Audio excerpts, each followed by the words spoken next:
to come through on some less aggy shit. Cause honestly, I was aggy.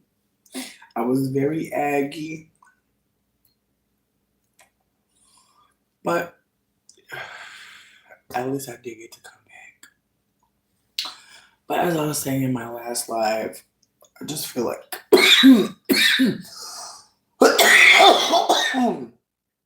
I wasn't setting the best boundaries. I was doing the most, but I'm getting another chance. I'm getting another chance to restart, recalibrate, and I'm trying to just take it like that.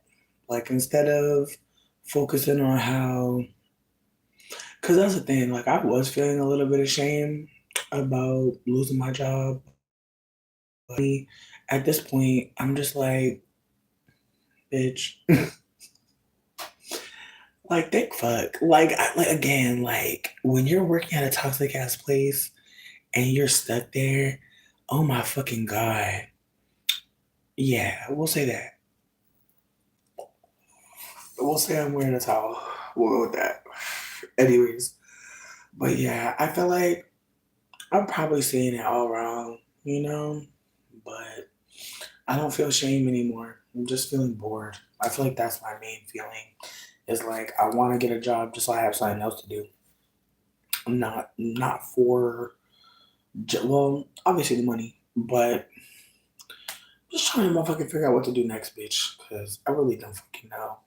And a lot of these jobs, even if they are hiring, it's not. It just feels like every job is like one little thing, the boss hates everybody. One little thing, we don't get paid regularly. One little thing, you know, just something. I'm just over it. Just feel like no job is really out here for real. And then I'm still really hurt about losing my last job. I've never been this mad about losing a job. Come through, Renee. But just the way I lost that last job really just don't sit right with me, bitch. It just don't sit right because I just feel like I know what this means. You know what I mean? You probably don't. But what I'm trying to more so say is like I know that like this job treating me this way means that like this job is racist as fuck. Like more racist than other places maybe even because the way that they treated me, the way that everybody black got fired after me because I was bringing up white supremacy, it's just hmm,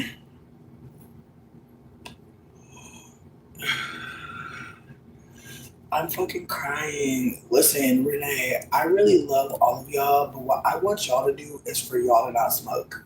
That's what I want. I feel like leave me be. I'm going to keep on smoking. If I wasn't going to smoke, y'all would know I would not be smoking, but I am going to smoke. See, but that's the thing. That's the thing about it, Renee. And I don't think you're meaning to be insensitive, so I'm not going to take it too harshly, right? But losing a job to white supremacy is not like losing a job because you fucked up. That's what I'm trying to explain. Is like I'm still upset that white supremacy is out here. You get what I'm trying to say? I'm not just saying like I'm sad I lost my job. I'm trying to acknowledge like I'm sad that like there's no way to know if it's gonna happen again. There's no way to know if that's coming again. And I feel like that's really why I'm disillusioned as fuck. Cause it's like, damn, imagine washing your pussy, putting your hair into a style, doing all this labor to look cute and look like a bitch that's worthy, and you get up over there and they anti-black and none of it fucking mattered. That is where I'm at. I am so fucking over it that I literally am just mentally not where I want to be when it comes to looking for a job. I'm just not able to pretend like I really give too much of a fucking fuck. Cause I don't. Cause I'm pretty sure some racist shit about to happen any moment. And again, I'm gonna be fucking honest with y'all. I usually feel as a person who looks how I look, I want to be super, super candid. I usually feel like, bitch, I'll put on a wig and get a job, no problem. That's how I usually feel. I want to be candid about my privileged thoughts. I usually can go to a job and interview and get it. It's very rare I get to the interview process, they see me and they're like, no. It's very rare. So I want to be super candid that what I'm experiencing isn't new for many black people. But what I am experiencing is something that is very much new for me. And I want to be candid that like white supremacy is motherfucking always at fucking bay. Whether or not we can see it or feel it, especially as non-black mixed people who are lighter skinned, we just have to be super fucking real with ourselves that bitch the world is not about to harm black people and leave everybody else alone. That's just not how it goes. And anybody who thinks that is a fucking fool. And the ways that I used to think like it would be so easy to get another job. It'd be so easy. No, it's not. Especially when the bar for what you gotta do to maintain the job is deal with white people who are psychopaths. Like, again, if you really hear what I'm saying, I used to think that the psychopaths weren't gonna be psychopathic to me. I used to think it's not gonna be that hard to get the psychopaths to give me a job. That's what I'm trying to tell you. And at this point, I'm realizing that my lack of desire to work around psychopaths and the amount of psychopaths in charge of the job hiring got me sitting here like, what's the point? No matter where I go, I'm gonna have to perform something. And I'm still trying to work through that. Renee, I don't have the documents in front of me right now, but I'm pretty sure there's a anti-black word for somebody black in Morocco. I'm pretty sure. And I don't want to be. I don't want to be right. And I don't want to play this game. But I'll say this. Anti-blackness is everywhere. It's global. It's global. There's anti-blackness everywhere. And no matter where you are, there's going to be anti-blackness there. And it's fucked up. It's really fucked up. Thank you. But yeah, I'm definitely not about to. I'm not about to operate like.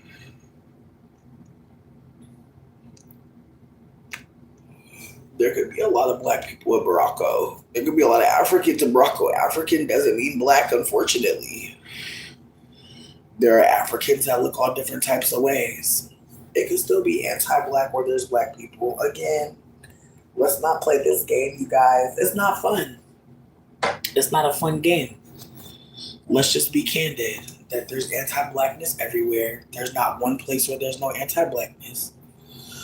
It's unfortunate. But let's not gaslight people because it's black folk that probably want to go up over there. So let's not do that. Again, like, I'm not trying to describe this shit to be distressing. I'm just trying to be candid that white supremacy is absolutely out here. And anybody who tells you that there's no anti-blackness where they live, don't trust them. Please don't. It wouldn't be wise, especially if you're trying to go somewhere with somebody black. Just don't do it. What up? But yeah, I just feel like I'm grateful that my partner is supporting me financially, but I'm depressed because I really wish like that wasn't the case. Like, I'm not one of those people who feels like, you know, me and my boo, like, he gotta take care of me. Like, I don't feel like that. If anything, I think like if anything, I'm more of a 50-50 girl. Even though I don't live 50-50 at all, I still think that like that makes the most sense. And I know some people won't believe that. That's fine. That's fine. I know that there are femmes that do a lot more labor than men in households, so I'm not trying to make it seem like everybody gonna do 50-50. But I do think that like if you live with somebody, it makes sense to collaborate in ways. Like I don't understand the people that think it makes sense to have the man pay for everything and you clean the whole house. I don't think that makes sense personally because I don't like to clean the whole house. That's me. Big boo. But I know it's people out here that think like, oh, a man's supposed to pay all the bills and I'm going to be a homemaker. I personally feel like that is a death sentence for a lot of women Because if you go too long being a homemaker, you will lose out on some of the skills necessary to maintain some kind of employment so you can get money in coming in for yourself.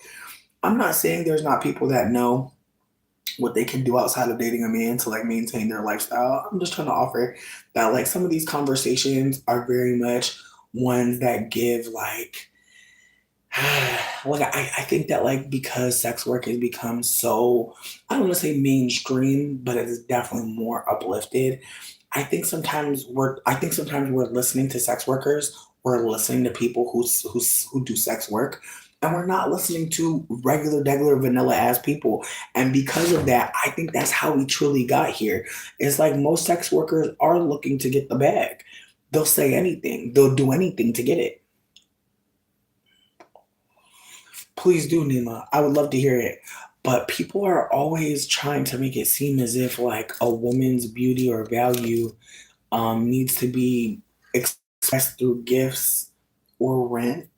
And again, I know exactly what that's like. And if I can be candid with you, I don't believe that that's the only thing that someone can offer us. But I know that we don't live in a time where people really want to hear that. Like, I know we live in a time where a lot of the girls are listening to sex workers and thinking, like, that's how I want to treat my boyfriend, my vanilla ass boyfriend. And it scares the shit out of me because it's like, don't get me wrong, there's a lot of unpaid emotional labor that femmes do that does make me wonder, like, how are they going to be replenished or poured back into? I do wonder these things.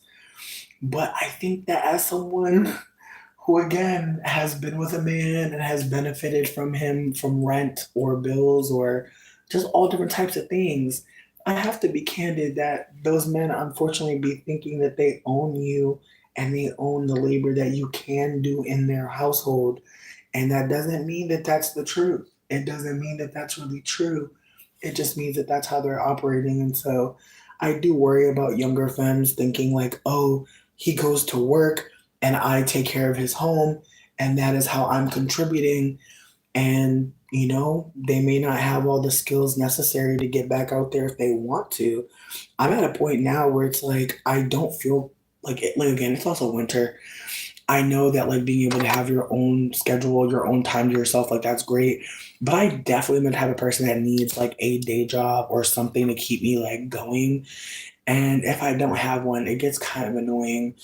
And again, I really do want to make my own fucking money. I don't think that anybody should be waiting for a man to give them some money or be hoping that a man don't die, don't leave, don't betray you so that you're good. Like, I don't want to be in that position ever again. And I have been a lot. And again, I know that some people will think that it's a goal, think that it's a great thing that a man is taking care of your life. I don't disagree that in some situations it can be a fucking benefit. Like, again, right now, like Dane is absolutely taking care of me and him and doing so much and is so mindful, so thoughtful. I am very blessed.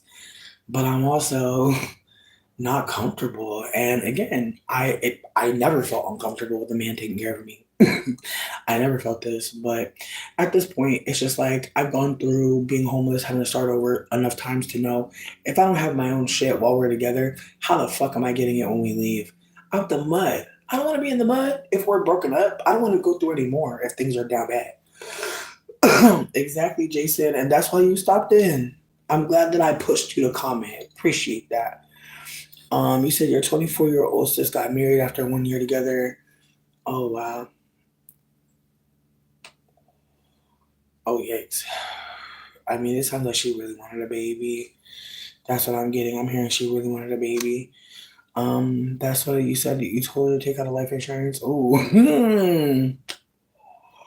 at least the life insurance policy like that. That's not stupid. That's smart as fuck. Actually, I don't think that's a bad idea, especially now that there's a baby. Like, fuck, at least for the baby. Shit. Like, if not for you, for the baby. That's all I can think. But again, I feel like people would have way less sympathy for me if I had children. I think that like because I'm the only one like crashing bandicooting my ass around here and crashing out.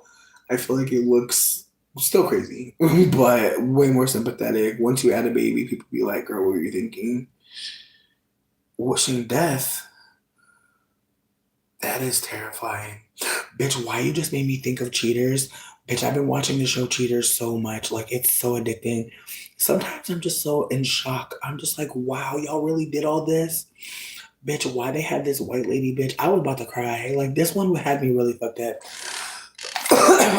It was this old white lady, and she was like, sis, she's like, I had cancer for like mad years. She's like, I was scared as fuck. She's like, then she's like, she said they gave her like 2 years to live, and she fucked around and beat cancer, bitch. And she over here talking about, I'm really happy that I made it, but she's like, I thought my husband would have been happy, but it seemed like he busy. He too busy to live life with me. And I'm sitting here like, so I'm invested as fuck. Bitch, why, when they actually found out what was going on, her husband and her fucking nurse, her husband and her fucking nurse,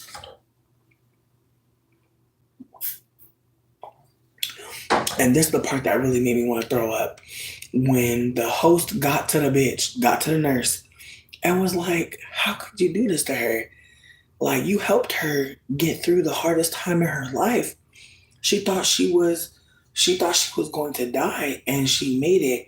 And the nurse said, we thought she was going to die. We're in love. We thought she was dying. We fell in love. We thought she was going to die. And I'm looking at the screen like, not you saying that you thought this bitch was about to die. And that's why it don't matter that you and her husband fell in love. That shit made me so sick. Like, I was like, bitch, imagine you fighting for your life and a bitch acting like she really wants you to make it whole time. She really don't. The way that white lady was crying and carrying on, I wanted to fight for her. I wanted to throw my shoe at these people because I was like, bitch, now she really thought she was going to die. Right, no, a lot of people were saying that. A lot of people were in the comments because I looked that one up and people were like, she needs to get revoked. Because, bitch, it was so crazy. I was like, I gotta see what other people are saying about this bitch because she is diabolical. A mess. Yeah, Cheaters is delicious. It is nostalgic as fuck. I can literally smell my mom's cigarette in the air whenever I watch it because it's just her ass is watching that shit, which, woo. Bitch, I like, there's a video posted, I can't remember what the fuck it was called, but like, I was like doing my makeup trying to be funny, and my mom and her boyfriend was breaking up like while I was like making my video. And it's awkward as fuck because my mom like found out this bitch name was like Bobby May or some shit, and my mom boyfriend had been cheating on her and even had a baby on her, bitch. And my mom actually was kicking it with a baby. Like, in retrospect, I remember thinking to myself, like, that's bizarre. My mom hanging out with this break baby, not even a break baby, just a baby that was created because this motherfucker toxic. And my mom was really hanging out with this baby like, it's cool. I'm like, damn. That cannot be love, bitch. Like, there is no way a man cheated on you and made a baby and you babysitting. That shit had me blown, bro. But when they was breaking up and they seen me with my makeup on, they were trying to act like they didn't care. But I know they were like, this stupid bitch. Cause my mom about to cry, bitch. Like, she was literally like, she had that break in her voice, like, I'm gonna help you out of my life. My God. It's the way that you were never going to be in a child's place. Like, it's the way I never got to just be a kid, bitch. Swear.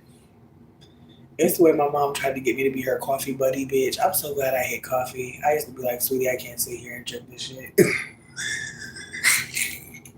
It's the way my little Aries brother would be drinking coffee with my mom, and I'd be looking at them like, that shit is inappropriate as fuck.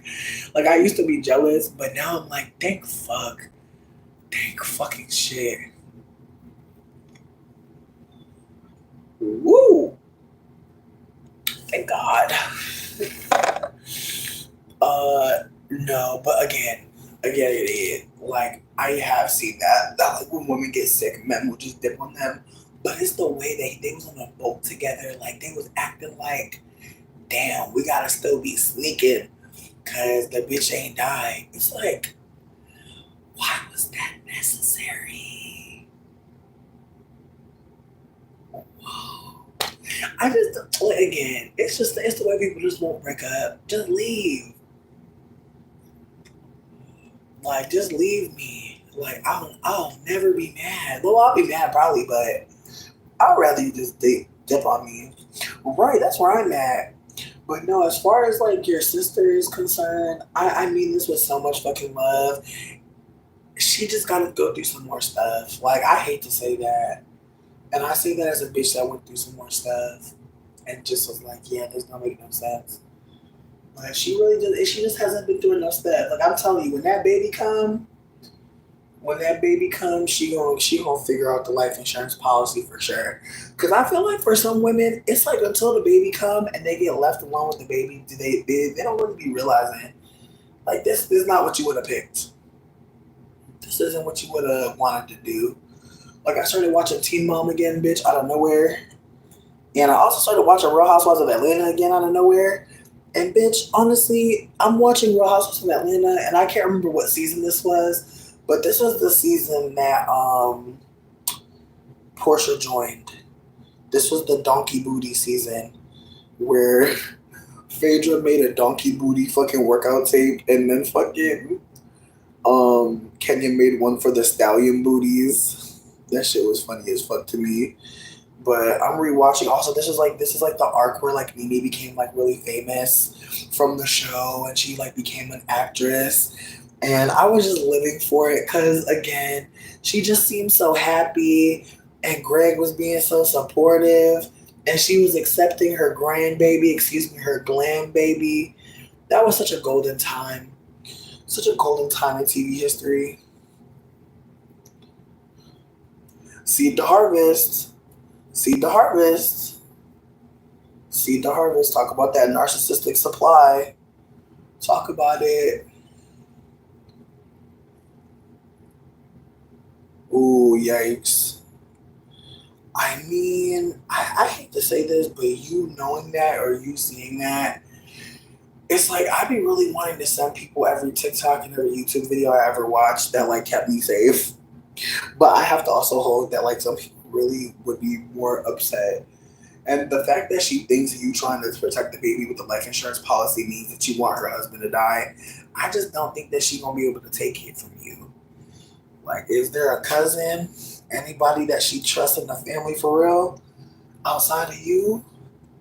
Cause it might, like, I hate to say this, but it could be the messenger, and it's not. I'm not trying to come for you. I'm just saying she already don't trust you from what you're telling me, and I'm not trying to say that I want you to put her business out there to somebody else. I'm just saying, is there anybody else in the family that's seeing what you see, and that can maybe lift it up to her on some like, oh, this is what I did, like maybe there's another single mother or a mother of a child, and the father's not in the life, and they got the policy together. That's all I'm trying to offer. It's just the way I want to bleach my hair so bad, but it would just be such a waste. It's fucking winter.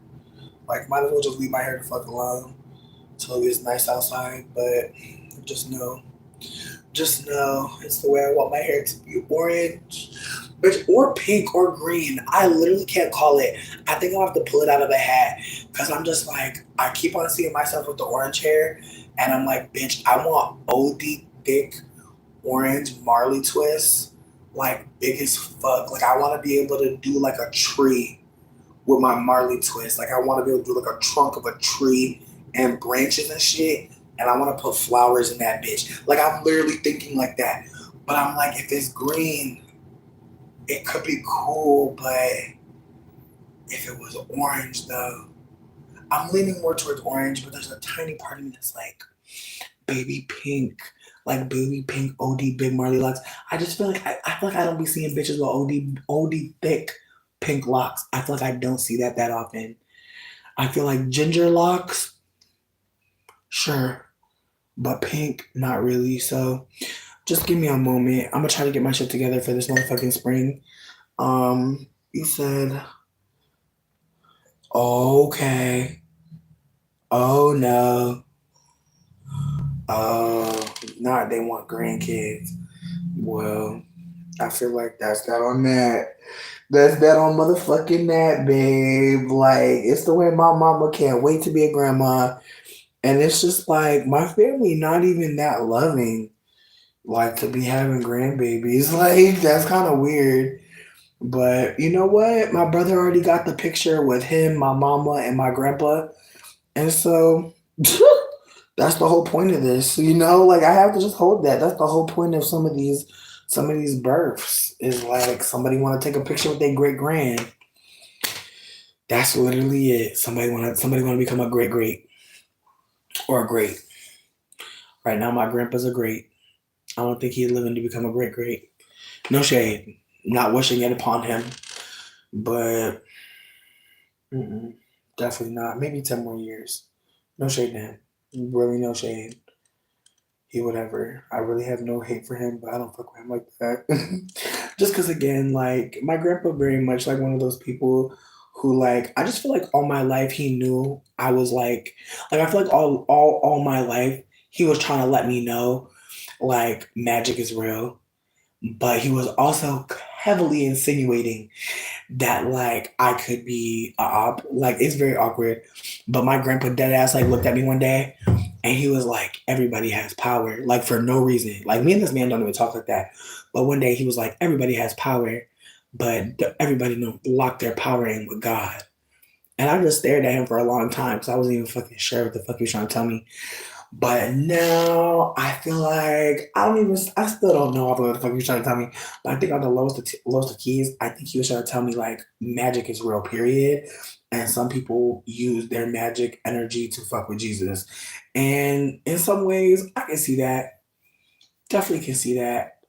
But I think on the other tip, there's a part of me that feels like, and this is just like a high thought from a random bitch on the internet.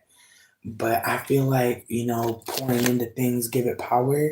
So if you tell me to pray with this book in this church to this God, like, of course it's going to give it more power because we're all tying ourselves into it, all putting our energy into it. So there's a part of me that really wonders, like, all these religions that are like big, big in a particular way, what really was the catalyst? Like, what really started it? Like, what really had people thinking like this was the right way, this is the right one? But also like the ways that I've been just hearing people say things that just sound so right to me. Like someone was saying that the idea of God was created because men were very uncomfortable with like women being the creators of life, like women being able to carry children seemingly made men feel inferior. And there's a part of me that feels like, as much as it sounds good, as much as it sounds good, I also like, and again, I'm not trying to come off as a hater, but there's some times where I wonder, like, if people can hear that, like, and see again, I feel like this is such a slippery slope, but there's moments where I wonder, like, are people interested in equality or are we so aware that equality is not happening that we're just more so focused on talking about what's not happening versus them working towards equality? Because I think two things can be true at once. I think that people can want equality but not be sure how the fuck we're getting there just yet. And we're talking about a lot of other things in the meantime, in between time. But there's definitely moments where I hear people say things that I think people think are like a good thing to say because it positions women as like superior. And I just be wondering, like, is that what people really want? Superiority? And again, I know some people may not be able to distinguish the difference. I can appreciate that. But there's definitely moments where I hear people say stuff and I be like, Oh, y'all don't want equality at all. Oh, okay. All right. Again, what is a tulpa? Tell me. Um, I don't disagree. I don't disagree. What up, Candace? What up, Monique? But yeah, again, I'm not trying to make it seem like everybody cares about equality because, my thing is this: why would you give too much of a fuck about equality if motherfuckers is not offering that? I feel like I can hear that part. That that's not on the table. So talk your shit.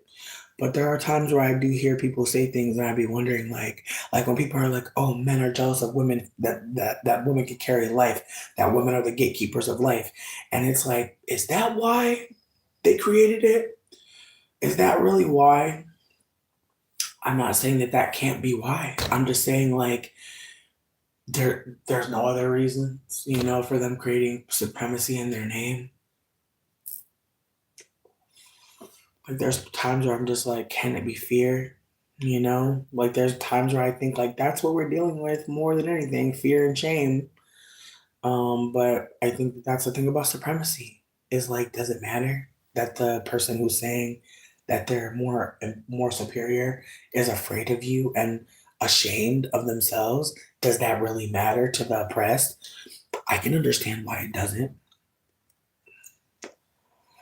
But again, it's like when we're dealing with people who are unwell, how do we talk about them? And also, like, should we again, I just be like, again, I feel like one tiny little thing that I do want to uplift is right now we're in a huge time of like Zionism handshaking with white supremacy. And I need y'all to know that like things that are not really uplifted by you know information around the Holocaust is that Zionism and white supremacy are actually best friends. The idea that the Holocaust happened and therefore Israel being created and then people using the creation of Israel to fan out harmful attacks on other people under the name of Zionism, under the name of settler colonialism. Like, I want to just be clear that the same way that the ceasefire situation happened as Biden's leaving, seemingly, and the way that it really didn't fucking matter that much to the United States whether or not Israel was doing these harmful crimes or not, because honestly, it was in the best interest of white supremacy. People in America talking about free Palestine, and even me stuttering in that moment, knowing that like saying that is actually a violation of certain codes on the internet at this moment. And the way that all of our videos are being transcribed, so it doesn't matter if you said it and you want to omit it, like it's being transcribed. It's the way that I have to delete these last two videos. Like, it's the way that I don't know what's happening. like, mm. And you know what? That actually hits. That actually hits. I appreciate you for sharing that. Zionism, from how I understand it, is the idea that because of the Bible, there is supposed to be a place called Israel. And the creation of a place, a holy land, Israel, is actually part of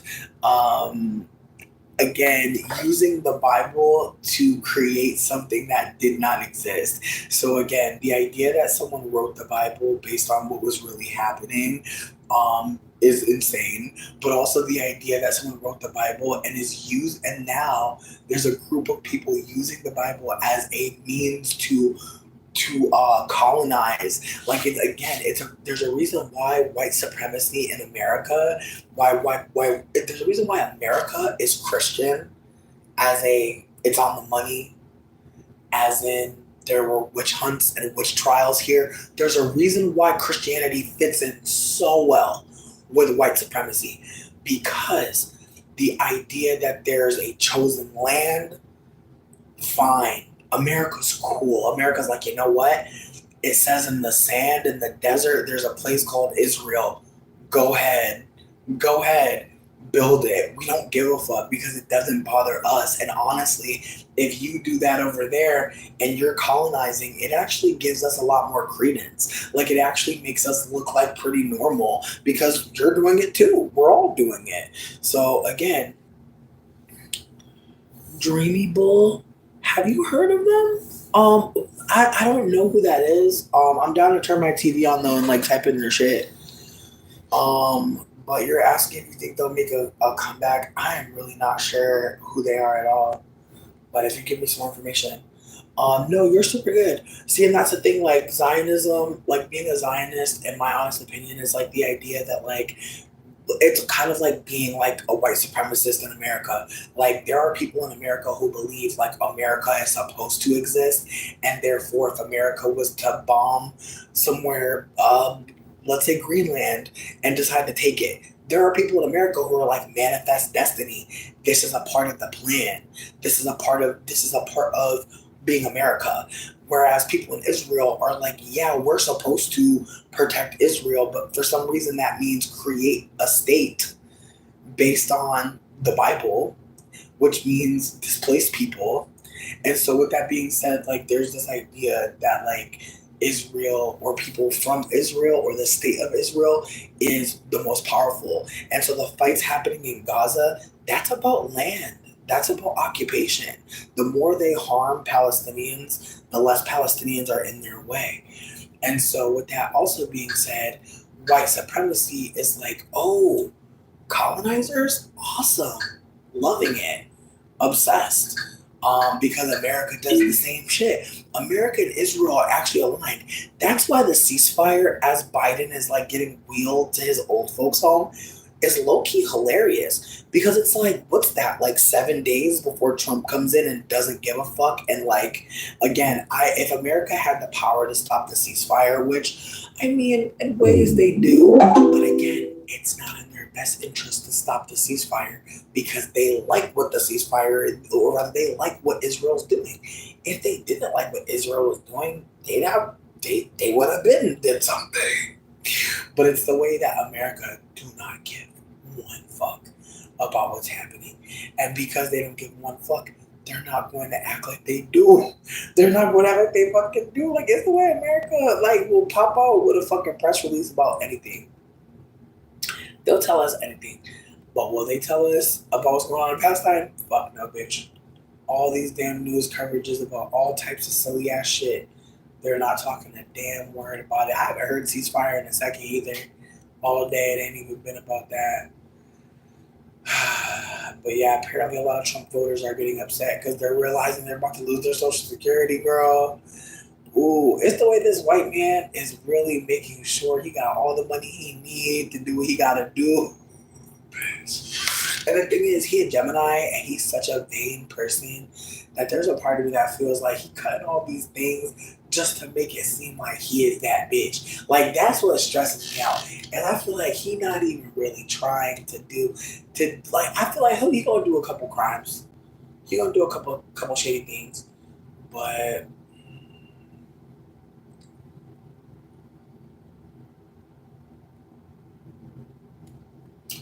okay, I'm fucking crying.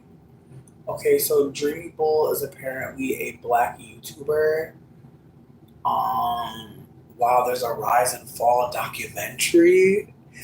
Damn, I have never heard of this man. Oh, he had a mental breakdown. Oh, that sucks. Damn. Oh wow. Oh wow. Oh wow. I'm screaming that you like just told me about this YouTuber. I don't know who this is. He's really cute though. We're watching literally nothing. Dungeons and Drag Hose. That's an amazing name. I'm an American. Yes, I am an American. I appreciate you. Again, before the person was talking about Dreamy Bull, we were talking about Zionism and white supremacy. Basically, what I'm trying to offer is that, like, because of the Holocaust, there are a lot of people who believe that, like, you know, speaking about Jewish people in any way is kind of scary. And there's a part of me that feels like the ways that people be so scared to talk about like anti-blackness. Like I had someone reach out to me, um, Nickel Boys. Word, absolutely. Tell me more information about it though. But it's the way that like I had like this white person reach out to me and ask me a question, and it was fascinating because like I know that they're asking in good faith, but it's the way that like I can tell that some people are scared as fuck to bring up anti-blackness, like or to ask questions. And I feel like that is such a dangerous place for any person who's privileged to be acting like asking more information or reaching out in good faith is bad. But I really wanted to like find a way to talk to this person and be like, hey, like I'm gonna, share with you as much as I can, but I also want to, push you to maybe reach out to the creator, maybe send them some money and be like, what did you think about, like, what were you thinking when you made this video? Because the video said something about how white women need to talk to white women right now, that white women don't need to be like in anybody else's business or bothering anybody else. And I feel like this person is reaching out to me because, they're trying to figure out like, isn't it racist, to not, be asking questions of black folk? And there's a part of you that's like, well, what questions are you wanting to ask? 'Cause it's like, if you're wanting someone black to do some emotional labor for you, then yeah, I think that that's, not necessary right now. And the idea that like white people, especially white women, need to hang out with each other and talk to each other, that's an opportunity. That again in this moment, like maybe you're afraid of, like maybe you're scared of talking to white women. And again, I want to hold that like I've definitely had combos with light skinned people that were weird as fuck. And again, I'm not trying to put myself on a pedestal and make it seem like I wasn't being weird my damn self.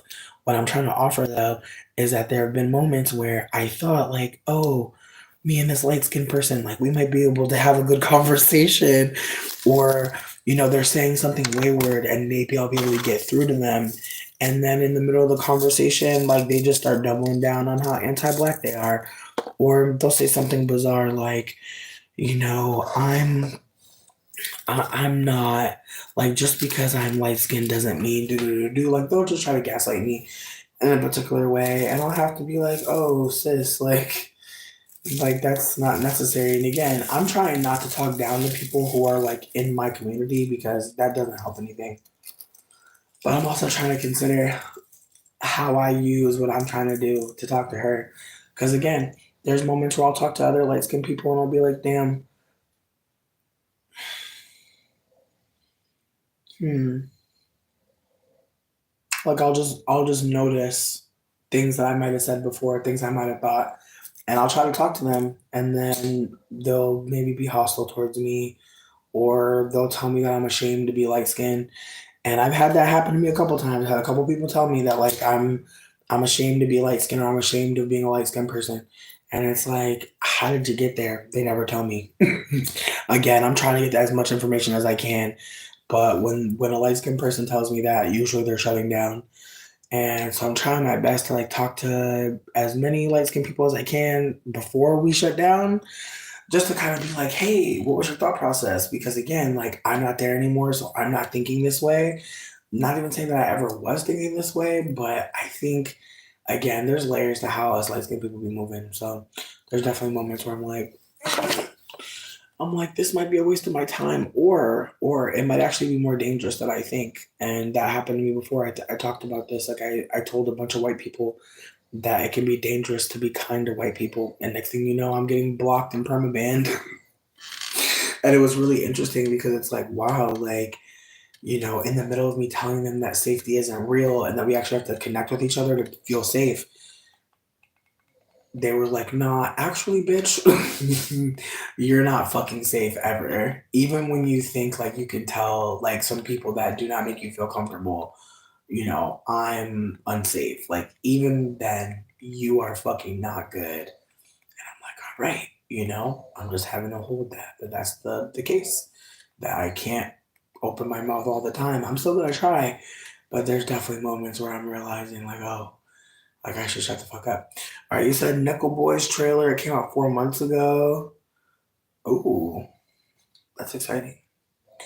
I'm shook though, cause you didn't really give me no tea on what it's about, but we gonna see. Long time, long time, long time.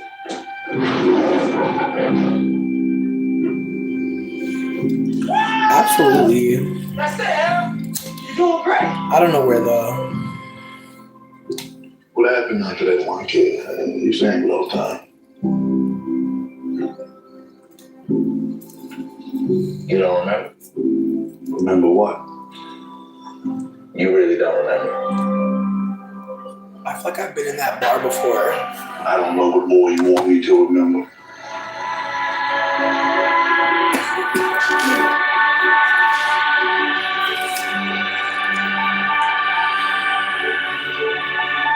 The shots are beautiful. What are you gonna do? I said, I don't know.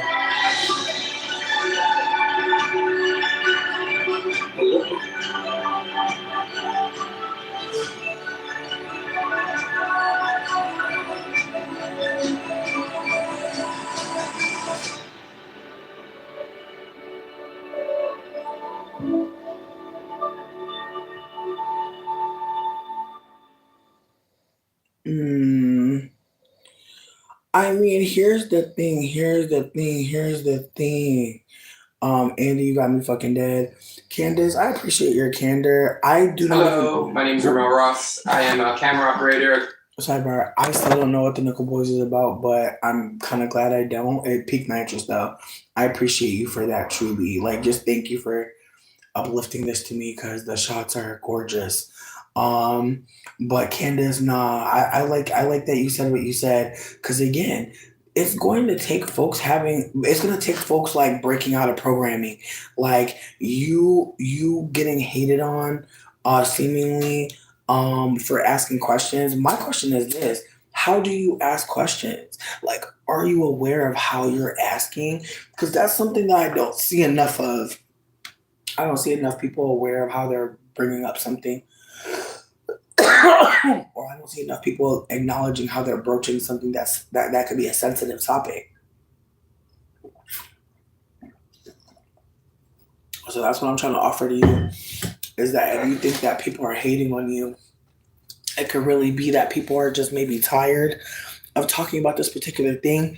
It could also be the way that you bring it up. Because I feel like, again, you've been a little bit, I don't want to say rude here, but you've definitely been direct, and at times a little tongue in cheek, it seems. Nothing wrong with that from me to you, but some people don't appreciate that from white people. Like, some people really want white people to check their tone, and I definitely understand, considering that white people don't always have a nice tone. Again, what you may be thinking is respectful, and how someone may be wanting you to come, not you got your Applebee's. I'm crying. Listen, me and Candace figured it out. Like, Candace was, being a little, they're out here. Right. Listen, I feel like some people really be thinking that they're giving me like a health tip. And I mean this with so much love. Sweetie, I'm over 350 pounds and I smoke weed a lot. Like, I smoke a lot of weed. I eat a lot of bacon. I eat bacon almost every day. I just need you to know I'm not tied to Earthside like that. I'm here for a good time, bitch. Like, I'm gonna be so fucking for real. I'm not here worried about how many pieces of fruit, how much kale I ate. I'm not worried about that. I need y'all to know. Again, I've said this before. I grew up with an anorexic bulimic. Okay, I was looked at like I was too fat for my entire life. I'm not worried about it. Okay, and I know some folk can't relate because they're still in their head worried about being fat. That's acceptable. I'll never shit on you for that because, again, there's definitely moments every now and then where I'll be like, rats, I'm a fat bitch, I can't fit this or that thing, or rats, there's this activity that I want to do, but I don't know if I really want to go through being new at something because, again, being fat, being new somewhere can be fucking traumatic. Do not get me wrong. I understand why some people don't want to be a fat bitch, but I also understand myself to be a fat bitch because of my lifestyle. And I know some people might not think that like it matters like what your lifestyle is, but I feel like for me, I feel like my lifestyle has been informed by comfort, by being in the house, staying safe, being warm. Um, I mean, listen, I feel like there was that other person. I feel like when a lot of people are saying that I'm smoking and that's a problem, I think some people can get a little bit annoyed, but also, who cares, you know? Just keep that in mind. Like, who cares? Like, if you really care about someone else's health, like, that's you. That is you. But I think that sometimes when we talk about other people and their behavior, we're low key talking about ourselves, but we're saying it's that person. We're putting it on that person. But really, we're projecting a little bit. Now, if you don't smoke, great. But don't think that because you don't smoke, you're in better health than anybody. Not smoking just means you're not a smoker. It do not mean that you're in the best health. And I wish we would stop worrying about other people's health. We're not doctors, are we? I couldn't save any of you if something was truly happening. And if I'm being super candid, revolution pending survival, we got to make it through today, don't we? It'll be a miracle if some of us stop smoking, but who knows? Maybe there will be a revolution. Maybe we will be able to focus on health one day. Maybe we will. Not today. Oh, you're good. Listen, I don't give a shit. I feel like I'm not trying to take shit too personally because I feel like, again, sometimes people just are talking. Like I tried to tell my friend the other day, sometimes people are not even really talking to you, bitch. They just wanted to feel their head rumble and feel breeze come through their teeth. That's literally it. They did not want to speak to you, bitch. They wanted to go through that ritual of breath escaping the body and being perceived auditorily. It's not about me. So I'm not going to take it that seriously. We don't know each other like that. And I know I'm not smoking in front of your face or your baby or your grandma. But I know not everybody enjoys me smoking. That's okay. I do it for me. And so I'm glad I'm not doing it to seem cool or no shit like that because I feel stupid as fuck.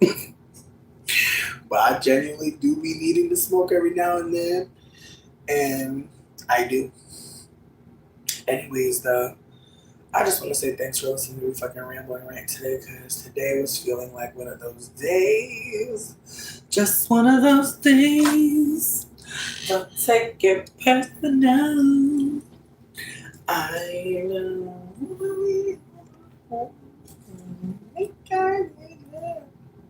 Get personal, baby. Sorry, I'm not.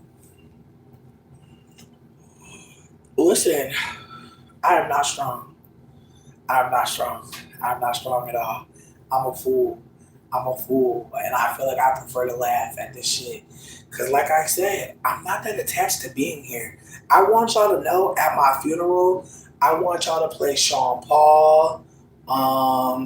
I don't know who said they bring in the chicken, but please don't fuck it up. Because if my ghost got to come back and haunt you, I would hate that for you. Because I know my ghost going to be haunting all types of chicken spots. So I hope we don't have to come check on you after if you make my repast fucked up. But I'm just gonna focus on making sure the curry goat is there because as long as my ghost got some curry goat, I don't think they're gonna do too much about the chicken. I'm crying again. As I said multiple times, I used to go to a school and they used to just call me Titanic. So you're never gonna hurt my feelings. It's just not possible. It's just not. I know I'm fat. I know I'm an 18-wheeler. What's next? That's all we gonna talk about, how I'm a fat bitch, how I got a big butt. Who cares? Again, people be so worried about me, bitch, and my cholesterol. How about y'all eat some fucking Cheerios and let me be? I'm just saying. Like y'all would think that I'm making y'all backs big. Your back is still small. Focus on your back. I'm just saying. But like I said, at my funeral, it's gonna be a bunch of weed smoke. It's gonna bitch, low key, this is my song, bitch. Jungle Pussy Somebody. Bitch.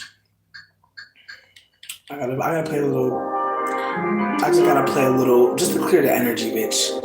Cause people trying to be funny. Jungle Pussy. I wish she was my cousin, bitch. Somebody, often dream of somebody. Visions of my body, dancing in the party, feeling naughty. I'm calling somebody, I'm getting closer to your body. I'm so my heartbeat. I love her. Chemistry passing through our body. Oh, alright. Okay. One day we'll play a new game, a few new ways, a true flame. Oh, alright. Okay. They say, I'll say I never hurt you again. Not the way your last lover tried to hurt you again. Do you want somebody? Are you often dreaming of somebody? Visions of my body, dancing in the party for the party. I'm calling somebody, I'm getting closer to your body. Do you feel my heartbeat?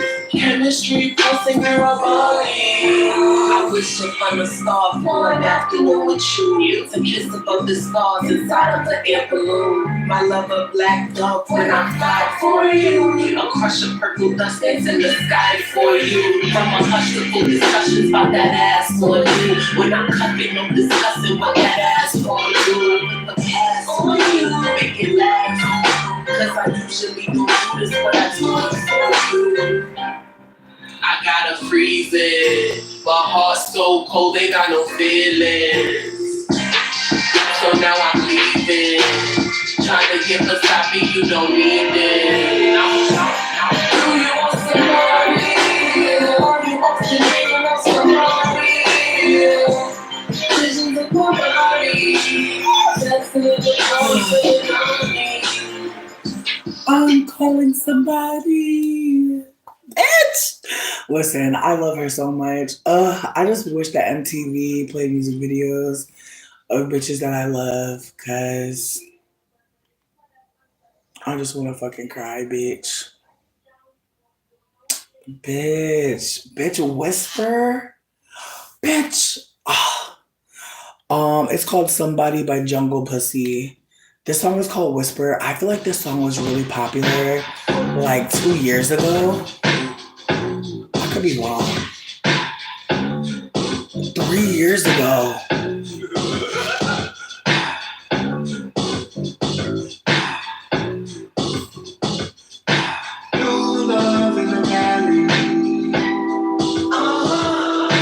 Golden pearls on my belly.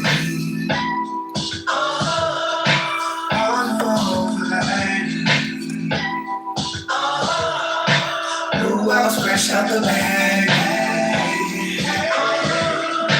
1, 2, 3 to the phone. You say so. We didn't know. See you coming up. Approach. Now she got you.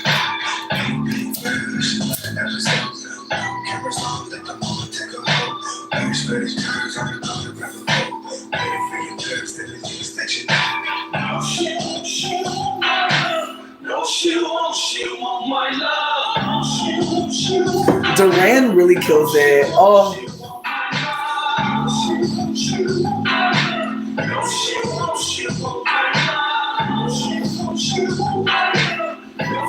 Oh, here got my part. Oh, this is not my part. Delete. That's not my part.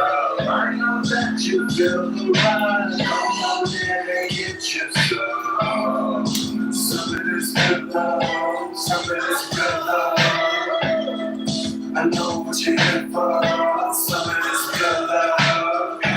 You, girl, what it do? You in the party, but it's just me and you. Shaking that thing, baby, we can always do. What you want, cause it's all up to you. I know your girl over there was spinning your head. Walking on the beach, just make it disappear. Now you walking with me up to the front door, cause I know you want my love.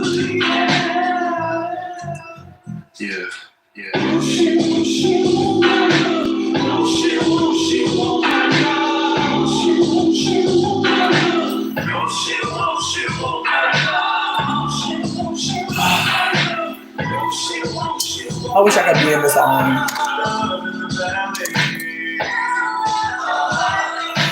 all the pearls in my belly. All the flowers that New ones fresh out the bag. Yeah. Got a little hype on this thing, and I always need a little one. You see me over here grinning, it's only the beginning. Now I'm feeling like a nigga finna flip. Oh shit, you see I'm shooting for shit, you know why? You got me, baby, that's on my. If I could feel a minute, highly doubt if you would get an opportunity, it's knocking at the door. it's time for a little wake day in your face. Oh, would you say, oh, baby.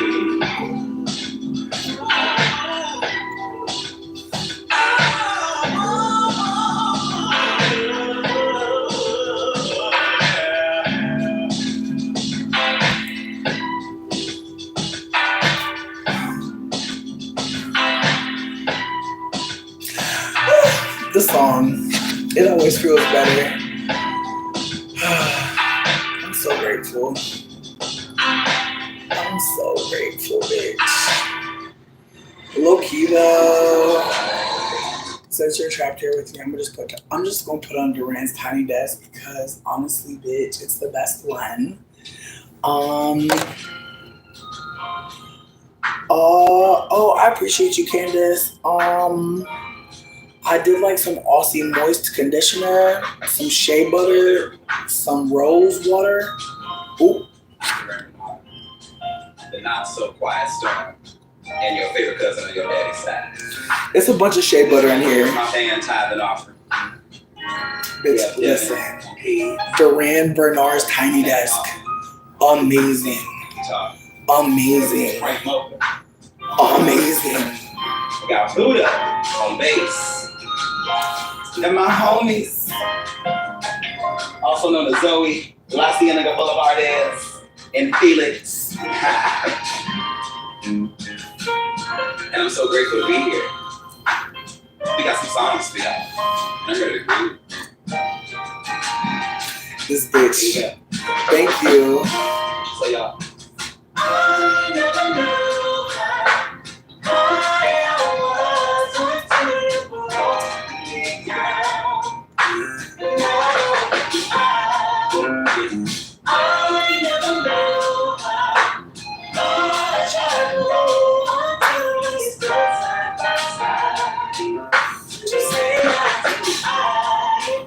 I trust you, Lord, I love you. Boy, naturally hurt. You displace me exactly just how you. I can barely catch my breath. Coming up my bed.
I'm so sorry. It's the way every part is my part. It's the way I don't know how the fuck. I haven't seen this shit 30,000 times. It's not possible. Shit got 2 million views, bitch. I watch the shit every week. My God. Bye, babies. Thanks for hanging out. Oh my God, Quadir. Shout out to Quadir. Cause low-key, bitch, every now and then I go into their thread and I be like, what's going on? Sweetie, last time I checked, they were laughing at this girl, and I was just like, leave her alone. Like, I just feel like Quadir is so funny, but they went through too much, bitch. They went through too much, and it's wild. It's just wild to see, like all the girlies that was on TikTok this whole time, like, a lot of them was making good money that the YouTube girlies was never about to make, like, low-key. I don't know. Maybe I'm wrong, but I just feel like Quadir is so fucking talented. But I also think about, again, just trauma happening to people. It be changing them. It be changing how the fuck they do shit.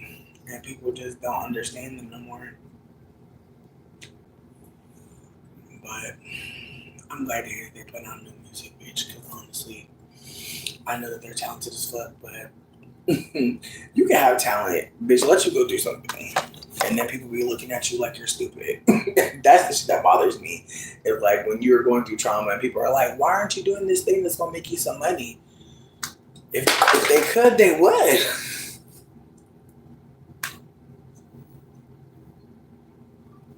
But I'm going to go back to grooving.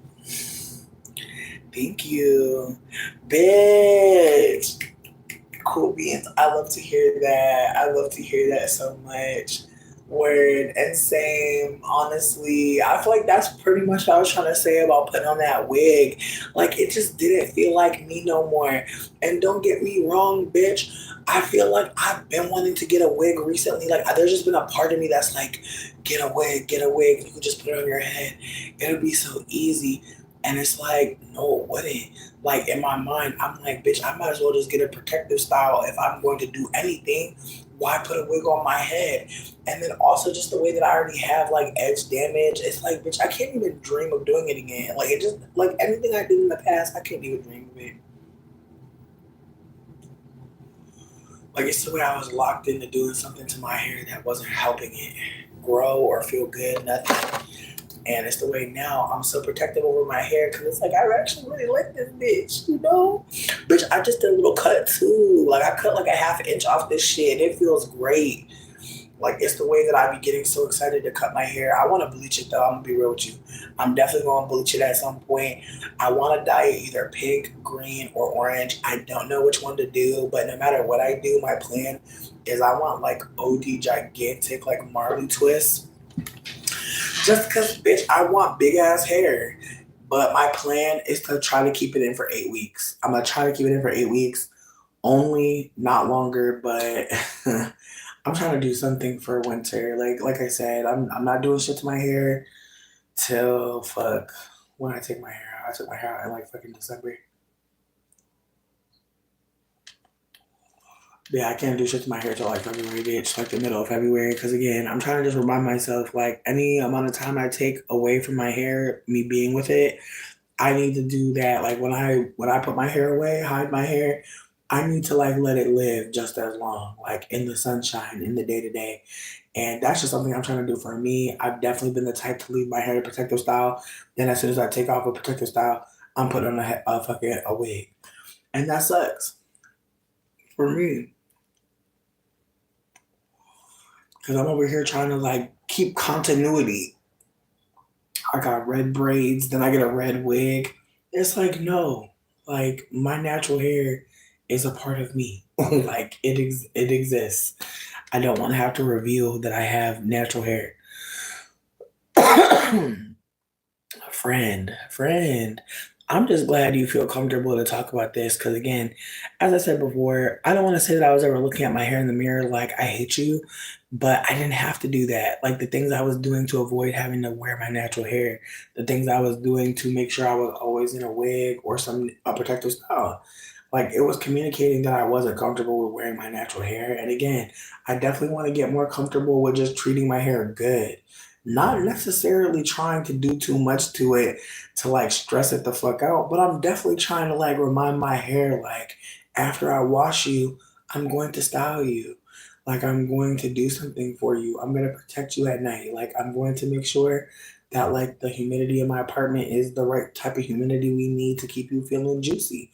Like it's a lot of layers to caring for hair, but it's not impossible. And honestly, the amount of time I went not doing it, I feel a little guilty for not just doing the best I could. But again, it's the way that type 4 hair is just undercared for, period, because of white supremacy, not because people actually want to hate their hair. I truly don't believe anybody want to hate their hair. I truly believe we live in a world that makes it very easy because it already does.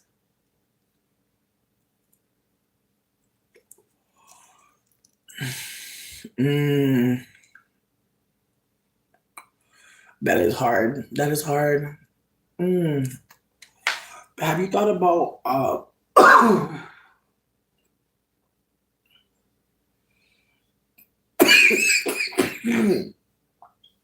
lot of naturals I've been getting hair nets, and they're like these hair nets that are stretchy, and they have jewels on them, and it's kind of like from like 1960s vibe or like 1950s vibe, rather where like your hair is kind of like maybe in pin curls, or even it's like a natural afro, and then you put the net over it, and the net sometimes has like diamonds on it or rhinestones or glitter. And I've been thinking about that as like a way to like still wear my natural hair, but have it kind of pulled back in a way. What up, Daria?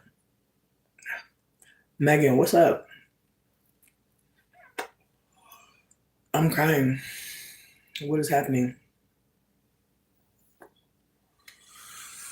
And my question for you, Nima, is have you thought about maybe doing a little cut, doing a little chop? Not saying you want to do that, but I feel like when I be kind of uninspired, I'll maybe like cut some bangs or some shit. I don't know what it is about us curly bitches, but we just love to cut a bang, don't we? I swear, I got hairs that's like this big on my head right now, bitch. Like it's the way I'm like, it's the way I really cut some bangs, bitch. I think I pulled way too far back. It's the way I did like some baby bangs for myself, but bitch, I think I might have grown up by now. Nah, definitely not. Mm, no, I feel like it's like even smaller layer. I think it's actually like bitch, low key. I think my baby bangs might have grown out just a little bit. Maybe not really, but just a little bit. Thank fuck, because I was scared. But I definitely cut some bangs in the front, and now they're not here anymore, which feels funny as fuck to me. Because I'm like, damn, bitch. I just thought, but I feel like when you do curly bangs, I feel like you don't want them to be too fucking short. But I feel like I definitely thought they were shorter than this. But shout out to my fucking new growth bitch, because it's the way I thought my shit's about to be right here, and the way that they're down here, cute, cute, cute. Love that for me. But that's the other thing about curly bangs. It's like once I go like this, bitch, they're like I said, like they're like up here now. Um, what's going on with Daria? Wait, what's going on? What did Daria do? Yeah, Daria didn't do nothing. I feel like this is a new person, Daria, honestly. This is a new person. They're kind of bugging. Oh, bitch, I hear you. I hear you. Daria, I don't know what they on, but fuck them. I don't know who, I don't know what's up, but we're letting some of the haters stay because they're about to pay some bills. We're letting a couple haters stay. For the person that just asked me if I was a man, maybe so. This is also an unrelated to everything I just was talking about rant, but bitch, why the fuck I was watching Bad Girls Club Chicago, the one with Red and Jada and Blue and Asia, And bitch, that was the gayest house they ever had, bitch. Like, I forgot how gay that house was. But bitch, what up, Max? But it's the way, honestly, bitch, that season always traumatizes me because it's the way that Jada was being sexually intimidated in the house by Red. And I was like, Red, no. I was like, they finally got an 18-wheeler. Like, they finally got a 400-pound bitch on the show. And you're going to be a creepy? You're going to be a creepy? No. Oh, a little bit? Okay. I hope her and Lil Bit are truly doing well. Cause I'm gonna be real with you, Red season was not good for her optically, but I do think that when women are predators, people really just look the other way. Right? It's mad creepy. Listen, she's funny, but that Jada shit, I'd be like, again, I feel like the house was just so full of queer people that I don't think people saw it as predation, which really stresses me out slightly because I also think because Jada was annoying, I don't think people cared. If the tables was flipped and somebody was aggressing Red, people probably still wouldn't take it seriously and be like, oh, she big. She couldn't have got her away. Again, it's the way that I can tell that some of us, like, we don't really want equality. We want other people to suffer the way that we did. And I don't want to like condemn folk or like make folk feel like they're dumb or they're bad people, but it's just the way that like you can tell sometimes. Where the fuck is my goddamn bitch? Where is my comb? Did I tuck you somewhere? Are you tucked? Okay, it's not tucked. Did I drop you? I'm looking this. I didn't drop you. I put you right here.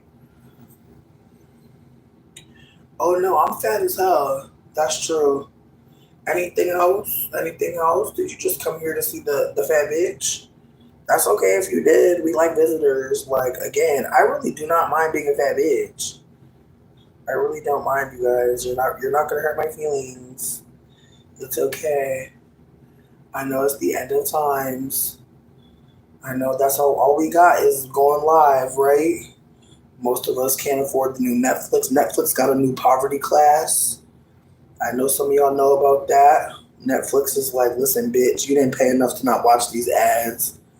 You gonna watch these ads, bitch. Honestly, like, Netflix is scaring me, bitch. Netflix is like, listen, we gotta do what we gotta do. We doing the best what we got. I wasn't trying to do no motherfucking side bang, bitch. But yeah, no. Shout out to me taking care of myself, doing my hair. Yes. Cause I'll really motherfucking wash my hair conditioner and just let it like do whatever the fuck it's gonna do, bitch. But not today. Today, I'm taking care of myself, taking care of my hair, taking care of my body. Woo! Oh, shit, bitch. Mm-mm. But yeah, shout out to Duran Bernard. That tiny desk literally is keeping me alive, bitch. If I did not have access to Tiny Desk, ooh, Russell's Tiny Desk too. Oh my god. I want to fuck Russell so bad. Like, he is so fine to me.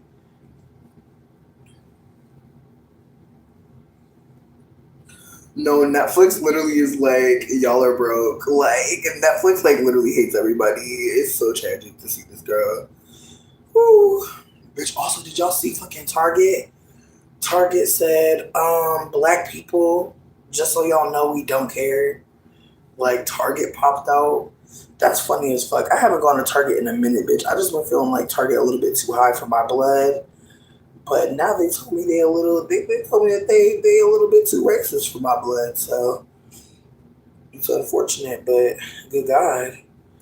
It's the way these corporations are like anyways. And there's a part of me that's like, is there a reason that they're doing this? But there's a part of me that really wonders, like, what is about to happen? Like, are we literally about to be able to bankrupt the country? Because that's what I'm thinking as a person of color. I'm just like, sweetie, like, y'all are setting up like multiple violations for yourself. Like, you're setting it up like this. Like, what is about to happen next? Like, it's the way I know this is how it sounds, but it's the way I want another country to come here and just like bomb the shit out of us, bitch, and not us, but the government buildings, bitch. Like, it's the way I'm like, girl, take them out. Like, but it's the way that it's like, and then what, bitch? Like, I feel like that's the thing about it. It's like, who gonna come rescue us and make it better, bitch? Who gonna come take care of this? Good God, and it's the way white people want to move to China now. That shit had me fucking screaming. I mean, I don't disagree with you. I don't disagree, but it's the way the it's the way the white supremacists about to pop up on fucking Miss Target. Listen, I'm not saying this to like distress anyone. I'm just saying like fuck Target. Like, they're ugly inside, and their clothes is getting warmer anyway at this point. Like, let's be real. They're really not giving what they used to give. That's okay. We can be honest about that. You don't have to lie. Target hasn't been on Target for a minute. Like, people were saying that they dropped some shit for Juneteenth. Somebody said that they dropped some shit for Juneteenth and they dropped some shit for Black History Month, apparently. And now you're famous. I'm fucking screaming. I'm just a fat person that exists on the internet. That's it. Just come kick it. Just come sit down.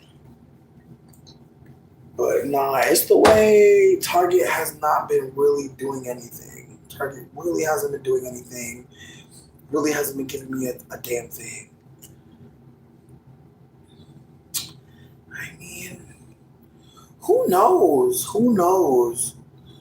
Shit. Like, who fucking knows, friend?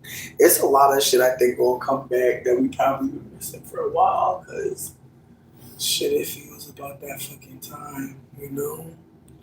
Like, trying to just remember like how shit began or like how things were created, and it was in the midst of shit like this.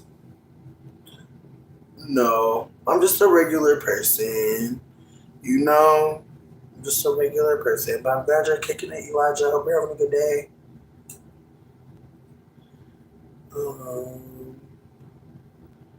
But yeah, no. I don't know. I'm not losing hope or anything. I know that America has been here before, unfortunately. Like, that's the thing about it. It's like, bitch, like, this shit is like not new. So that's why I'm really trying to remind myself, like, this is a cycle. Like, humanity really be going back to motherfucking, be going back and forth with what makes sense, which is really bizarre, because you would think that we've like evolved to a certain point. Listen, you're not wrong. You're definitely not wrong. Again, I don't expect anybody to try to be a strong hero or think that like this place is making sense or how it's moving makes sense. No.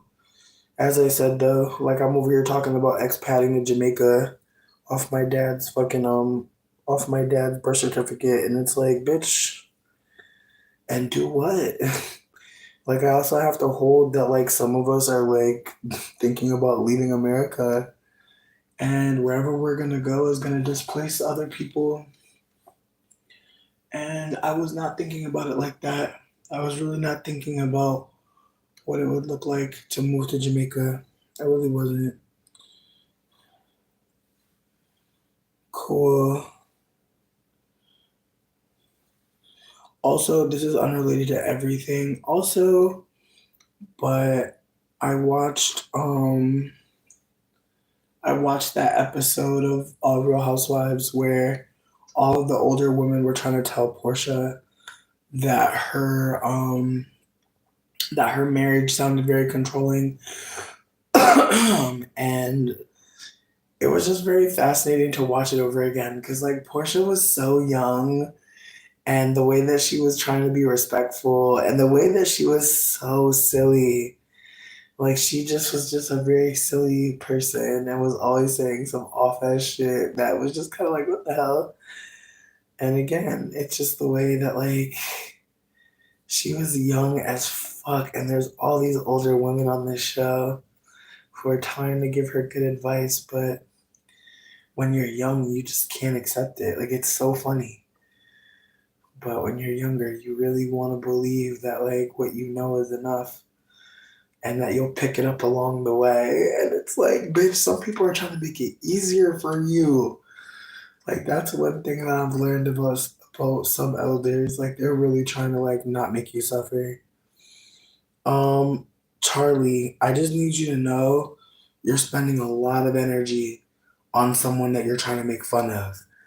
That's not usually what happens. Usually, the bully, like, they spend as much time as they really need to, but I can tell you're not getting any joy from making fun of me.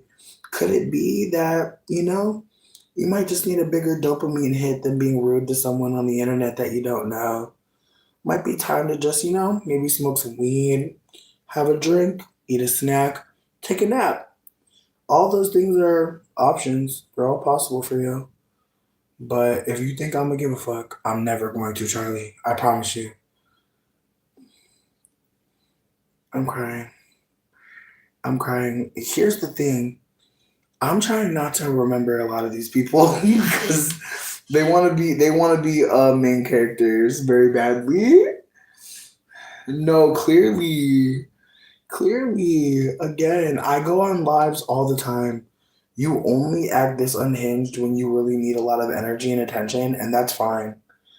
You deserve it, bud. But you're not gonna get it here, Charlie. Charlie, we're really about to ignore the fuck out of you. Like, please, just keep swiping. There's other cool shit on the internet. Problem is, go to Omegle. Flash shit on there. Definitely see some flash shit on Omegle. But I'm really just trying to focus on me and my success. I'm screaming. I'm crying at you watching the Travelodge video.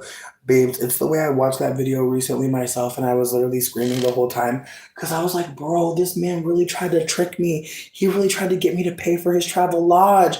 Then he was trying to move in with me. That shit was so fucking sad. Like, in retrospect, like, obviously I'm, like, many years late, like, literally a decade late from, like, giving a true fuck. But it's like, damn, this man was about to be thrown out into the cold.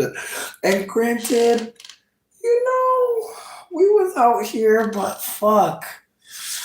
Damn, I ain't never had that situation ever happen to me again. I'm so grateful. But yo, imagine having a man take you to the Travelodge. And then he was behind on his payment on the room, bitch. Whoa. Yeah, I'm glad I made it out alive.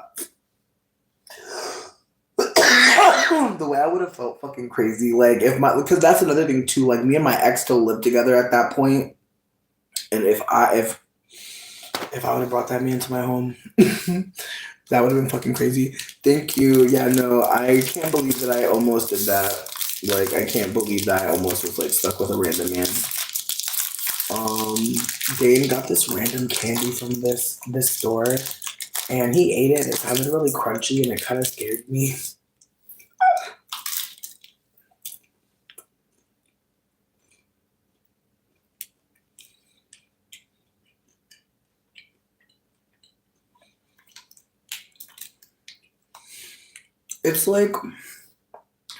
It's like strawberries, and there's like a wafer, like a crunchy wafer.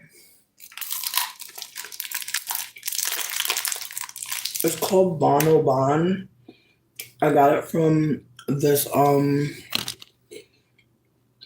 it's not like super hard. It's kind of like a wafer.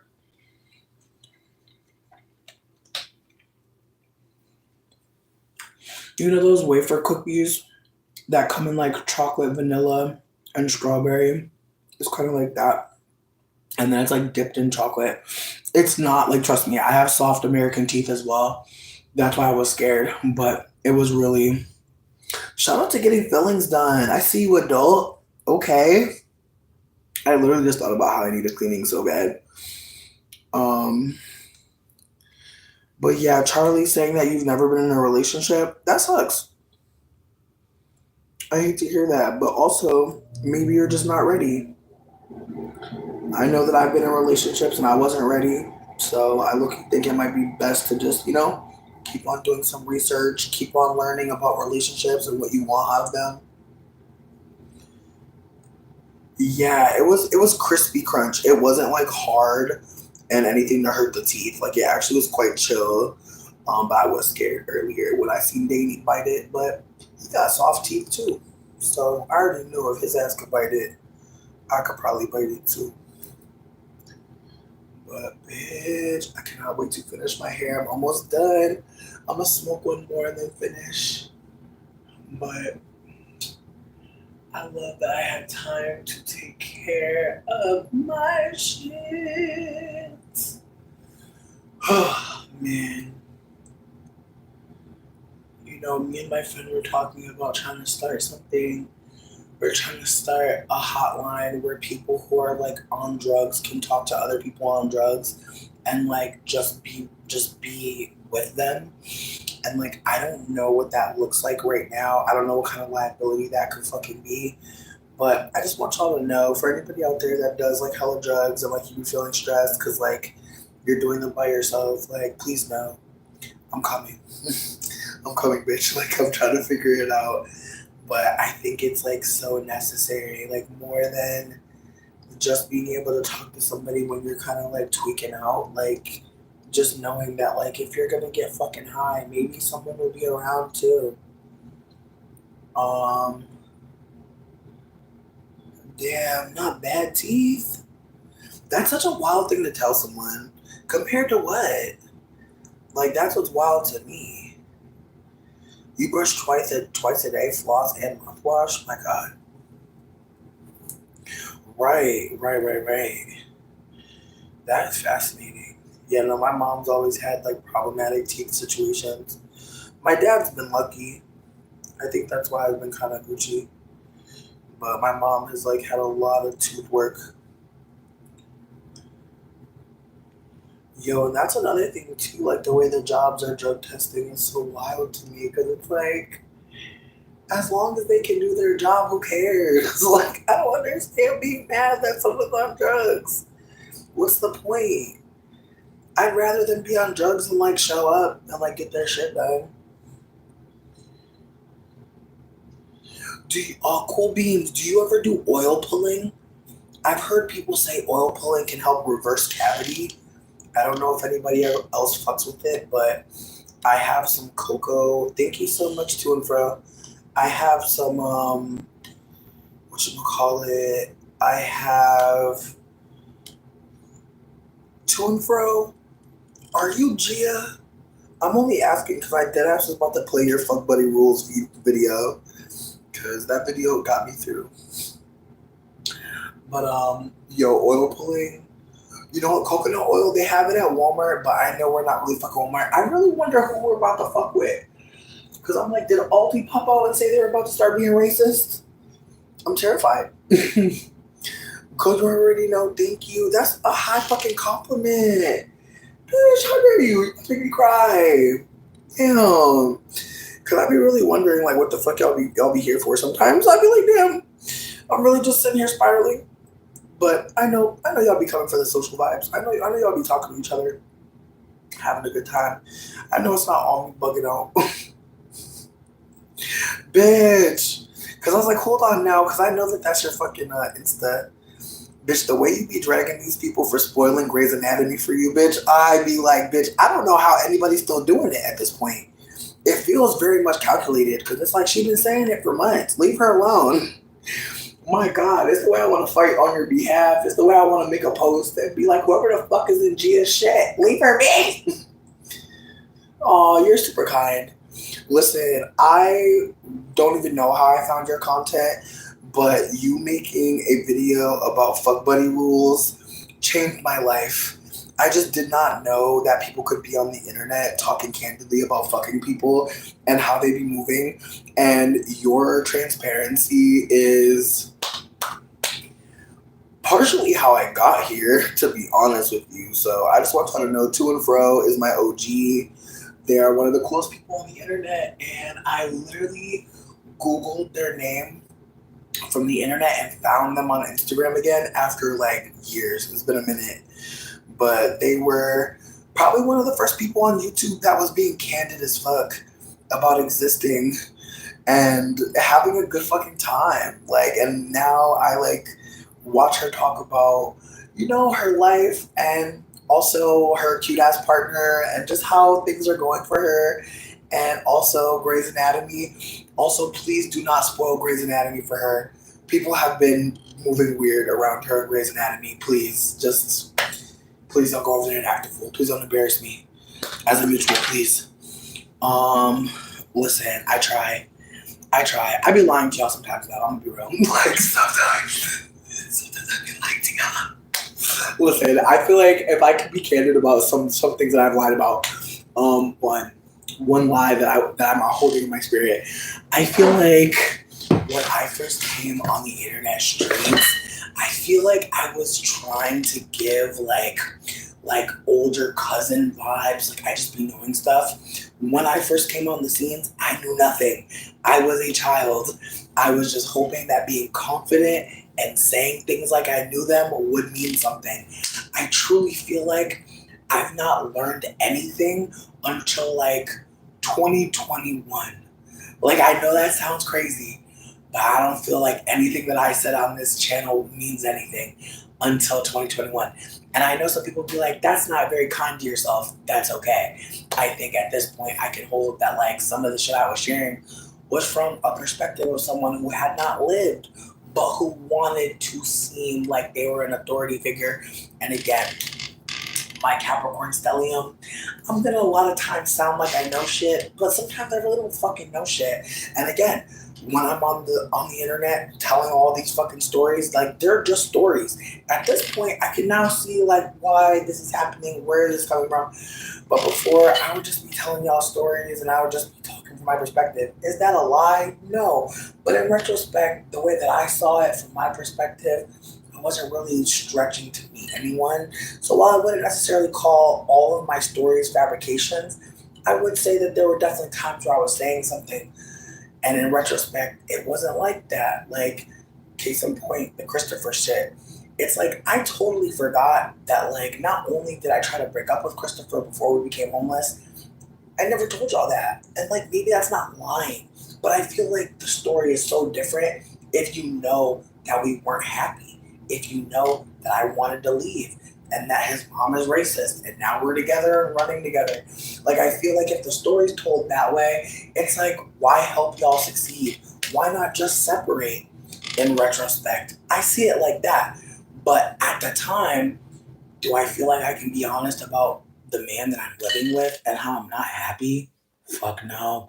No, I can't. Even when his sister-in-law in front of everyone said, when are y'all getting married? And I was like, it's not going to go down like that. I truly believe, like, had I perhaps been more candid with y'all, and again, do I owe you candor in the middle of my relationship seemingly falling apart? No. But again, there's ways that I'm telling the story to where, like, when you look back, it's like, you could have left that dude. Yes, I could have. But in the midst of everything, I didn't think I could. I also didn't want to look like I was dumb. I also didn't want to look like I was, like, leaving a man in the midst of his mom kicking both of us out. Like, again, the ways that, like, I don't always know how to tell the story, but sometimes I do try to tell the story from mostly my perspective. At this point, I'm now trying to stretch to meet other people. I'm not going to always be the best at that. Like, I feel like I'm not always the best at that, but I definitely wasn't the best at that up until 2021. I feel like watching some of my old videos, I'll just think about stuff and I'll be like, yeah, but this other thing was happening too. But it's like, do I say that? Because if I say that, then the story's kind of different now. Again, I don't expect everybody to understand, but leaving out big things, no. But leaving out things to where, like, if I tell the story, I'll look crazier. Absolutely that. Absolutely fucking that. Let me see. I becoming live whenever I want. Where again, I'm not trying to make it seem like I feel comfortable saying this, because, like, bitch, no. Like, there's a reason why people don't tell the whole story or tell the story in a particular way. But when I think back to, like, when my channel first started, I was just trying to like be present, excuse me, and be entertaining. And I think that it's like really hard to like do both. I think like most people's lives are pretty, you know, they're cool, but they're not like, oh my god, like this crazy thing is happening. Am I saying that I'm embellishing like weird anti-black things happening to me? Not at all. But I'm absolutely not like coming as much as I could. And so when I am coming through and I am sharing at that point, things have like accumulated or things have like gotten like to a point. And so I'm sure someone could watch my content and be like, this shit can't all be true. And the worst part is, it is. But I feel like if I were to, you know, do what I do now, which is like I'm telling you something fucked up, but I'm also telling you something cool. It's like balancing. I feel like for a while it was just like, damn, everything bad is happening to you, bitch. Like, fuck. And again, do I know to like pace out or space out all the crazy things? Fuck no. I'm telling them as they're coming, but I'm also not telling the good things or the happy or the hopeful things. So I'm also trying to consider like I'm a director, I'm a producer, so I can kind of like take creative direction however I want. And so I feel like in the past, it was just so much easier to like come here and talk and just like be so like sucked into like my perspective. Now when I tell a story, I be feeling like I gotta give some backstory to this other person too. Cause they didn't just pop out the sky and fuck me over. So again, I'm trying to just remember that there's ways to tell a story that can like make you seem like, oh, I just didn't know. And then there's ways to tell the story where, you know, maybe you didn't know this, but you knew that. Maybe you didn't know this, but you knew that. You know what? You know what, Nima? You're not wrong, and I appreciate you for saying that because, like, I definitely don't be knowing like all the time, like why this or that thing happened. But I'm trying to be more mindful about like how I got to that place, like how I got to this moment. Just because I feel like we're not always gonna be able to know like why this thing is happening, but sometimes, bitch. And sometimes I really like was not willing to hold that there's miscommunication or me and this person are you know our conflict resolution styles. Like I used to be the kind of person where like if I have an issue with you, I'm gonna just avoid you. I'm just run away from this. Like I'm not about to like actually like come up to you and like have it out. And I think I feel like for the most part, I think it's easy to be, I feel like it's easy to be right when you're like running away from the conflict and not getting all the information. And I just think that there were times where like I was having conflict with people where I probably could have had a conversation with them at some point, but that fear of being like, hey, you know, what's going on? Or seemingly being vulnerable and being like, hey, like I made a mistake or I didn't do this or that right. I'm sorry. Like I definitely it used to be hard for me to apologize. Now I'm grateful that I get to, you know, perhaps let that person know like I fucked up so that they're not sitting there thinking like, damn, I'm dumb as fuck. Cause like that's how I be feeling sometimes when people get over on me or when people do something that I don't really appreciate. I'm like, damn, I'm not even worthy of telling I'm sorry for hurting you. Like, I'm sorry that I put you through this or that. Like, damn, like, I just don't get anything.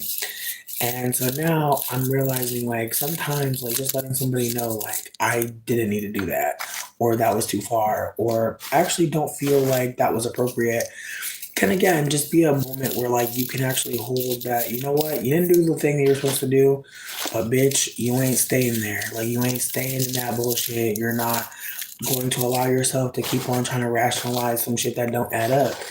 Again, is it easy? Fuck no. Like there's definitely times where it's like it feels easier to run away or get away from people or not talk about what you did. And again, I think sometimes all the closure we get is knowing that we were trying to do our best or we were having good intention, but that don't matter, right?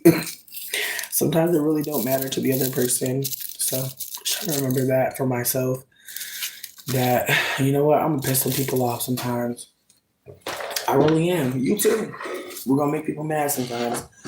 But considering, what they're saying, holding space to hear them out, I just feel like I'm in a different headspace. But again, who the fuck teaches us? Like, who in an abusive household, an anti love household, when do they teach you to stand in like you being like hurtful or harmful? And when do they teach you how to accept blame or at least hold yourself accountable for not moving the right way? It's just very bizarre to think about it, but some of us literally are just like brought up in such a emotionally immature household where the only thing that's about to come out that household is people that know how to fight verbally or physically. And you're not going to get people that trust people's best intentions. You're not going to get people that are emotionally fucking regulated. You're not. And I just think about that. I think about how my little brother used to just clock people with fucking rocks. My little brother used to just hit people in the head and shit. Just bop them. And it's because he's seen that you could do that to people. You could just put your hands on them. You could just, you don't like what they're saying, you could just hurt them. And again, the ways that like all my siblings had a fighting thing. Meanwhile, me, bitch, I was doing some antisocial ass shit. Like I remember at some point, I was like in my school, just like pushing people, just like trying to maybe not hurt them the worst, but like I would just get around like a mob of people and I would just start pushing or I would start like just moving around in a way that was really unsafe. And again, it's the way that like when your physical boundaries are being tested, when you're being abused, you're gonna do that shit to other people.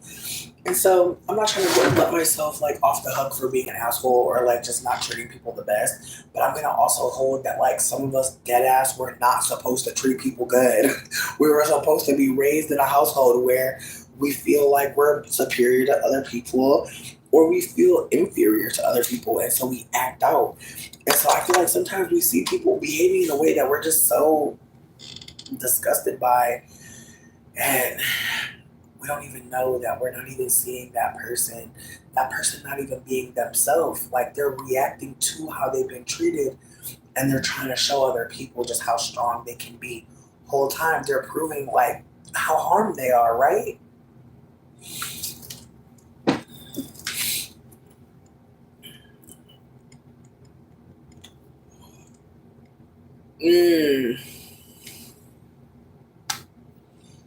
And I think about that too. Like how some of us are taught. Like, bitch, I seen this video of this little girl and she hit her mom while she was pretending to do her mom hair. And she slapped the shit out of her mom and said, "Be still." And the woman was surprised that her daughter would slap the shit out of her like that. But it's like, sweetie, where do you think she learned to do that shit? And the way she did it again and was laughing about it, and the woman like hung up on, like she turned off the camera, and it scared the shit out of me because it's like, you gonna go beat her again? Because you're just gonna teach her that she can't even make a joke of the beating. I'm not saying she should be making light or not making it seem like such a big deal, not to be colorist, because we gotta stop using the word light. We gotta stop using the words light and dark to mean what we think they mean, and just hold that for what you will, bitch. Because I've been catching myself saying light a lot recently, so I'm trying to remember we're not using that word to describe things that are easy. We're not doing that. But with that being said, though, it's the way that this woman had clearly been hitting her child. And that's the thing, too. I remember trying to touch my hair when my mom was doing my hair. She would pop me with the fucking comb. And it's like, why would you want to hit your kid when they trying to feel what you're doing to their hair? It's so crazy when you think about it. The way that they will beat you for spelling some shit.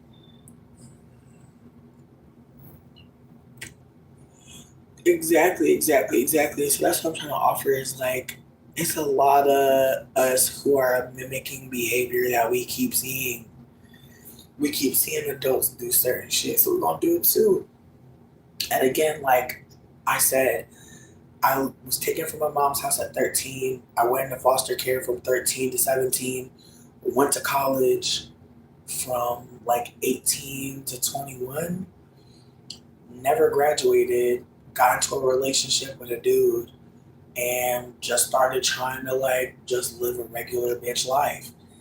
I really didn't have a lot of mentorship, a lot of guidance. I was kind of just going, and the dude that I was dating was 25 when I was 17, bitch. But I never told y'all that shit. Why would I? You know? But actually, I think I'm over exaggerating. I feel like I was 17 when I went to college. I didn't meet my partner till I was 19, actually. So I was 19 when he was 25, turning 26, which I'm not going to hold you. I feel like a lot of folks don't think it's that deep because when you're 18, 19, you can get some alcohol. People really don't think it's that deep, especially if you're over 18. But personally, I do think that is weird that a 25-year-old, about to be 26, was pursuing me at 19. I do. But at the time, I'm like, bitch, I am no longer as poor as I was. Like, I got a man in my life who'll drive me around. Like, it's just the way that, like, when I was 19, I was like, bitch, I want to just have a boyfriend. I want to live a middle class life. Like, being in poverty, like, definitely had me looking at older men and wanting to, like, not be poor anymore. And just the ways that I put up with that for 5 years. Like, I dated this man into his fucking 30s as a 20-something-year-old person, like literally 20-something. And it's the way that I needed support. It's the way that I needed guidance and therapy and shit. But it's the way that, was I about to get that shit? Fuck no, bitch. Why? Because, like, that didn't matter. Like, it's the way that when you're a younger girl, what up, Jai? I hope you're doing well. It's the way when you're a younger girl or when you're a young femme person, like, it don't matter. Like, these motherfuckers ain't trying to improve your life. And again, the way that when you're poor, you think your life is being improved because you are getting money. And I see a lot of sex work content masquerading as woman empowerment. And it be making me sad because, bitch, it's the way a lot of these men, like, bitch, it's the way the 4B movement, maybe it's 6B now. I remember 5B. I think it might be 7B. I think they might be up to 7B, but it's basically a movement where women are no longer kissing men, fucking men, dating men, marrying men,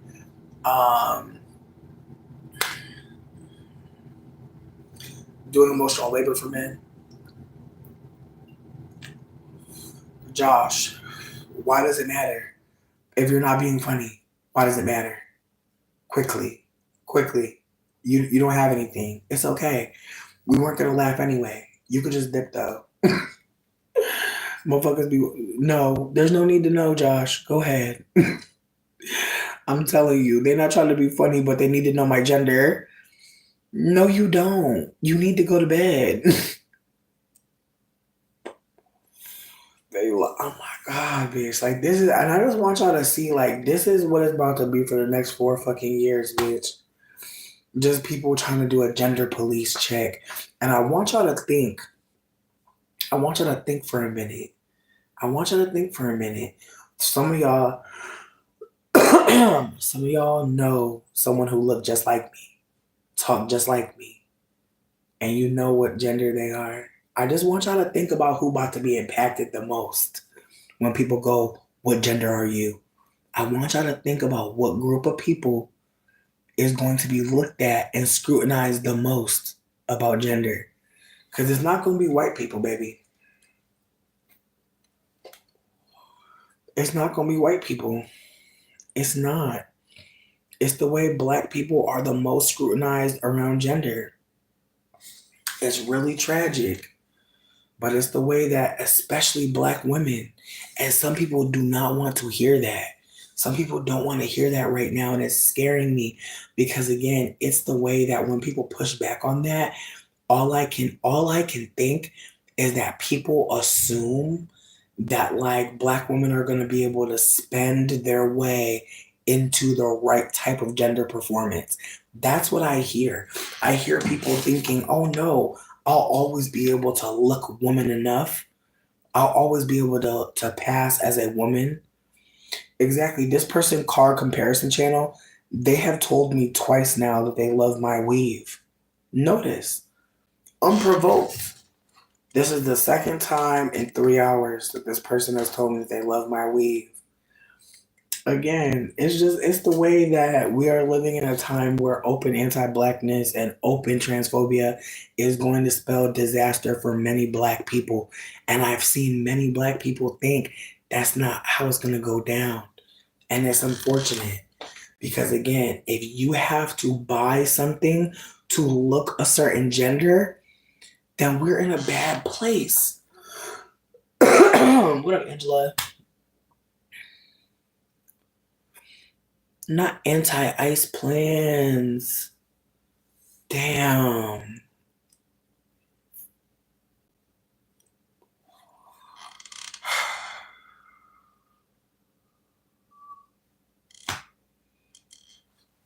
It's just the way that transphobia is just on everybody.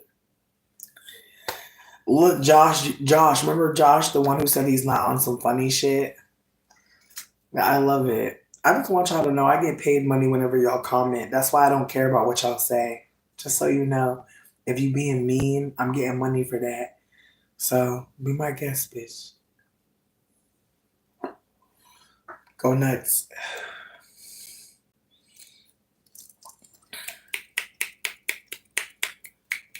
Girl, you already know. Oh, absolutely not. I've been fat for a long time. Y'all gonna have to do a little more. Y'all gonna have to do a little bit more for me. I'm so sorry. You said the dramatic, yes. Since slavery times, black women were seen as less feminine. But Benjamin, that's the thing though. Enslavement was part of degrading black women as human. Like that's that on that. Angela, I just need you to know I don't care. I'm gonna keep on smoking, but you know, I've seen the commercials. I know that smoking is not the best thing we could be doing for our bodies, and yet I'm committed to being bad. But yeah, as I was saying though, enslavement was part of degrading black people, period, and taking away their humanity, period. Fuck gender. Gender only mattered insofar as the roles they were expected to carry on.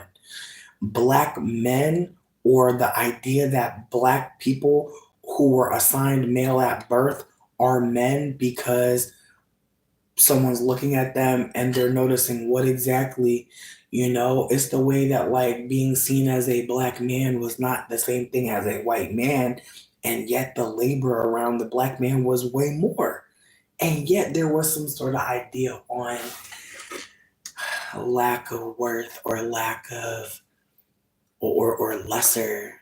And it's like, how can you be less doing more?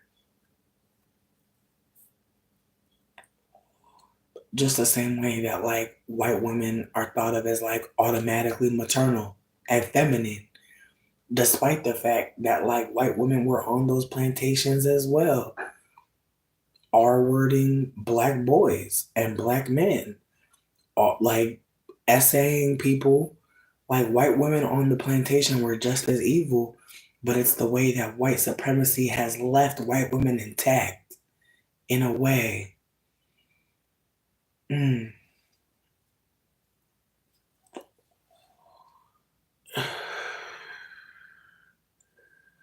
Oh shit, Benjamin, I'm glad you stopped by.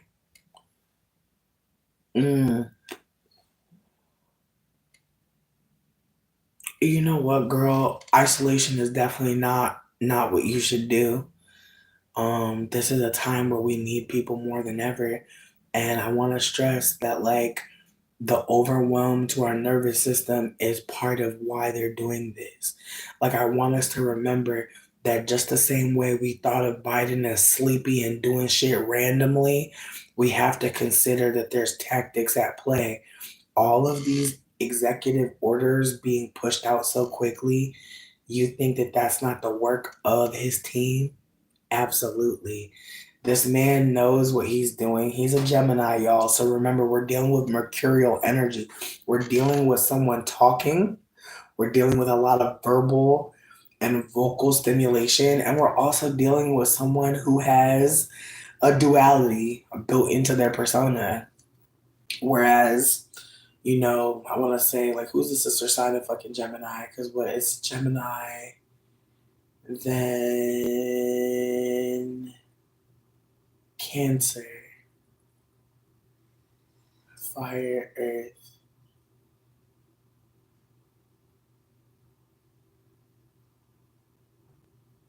Air, Water.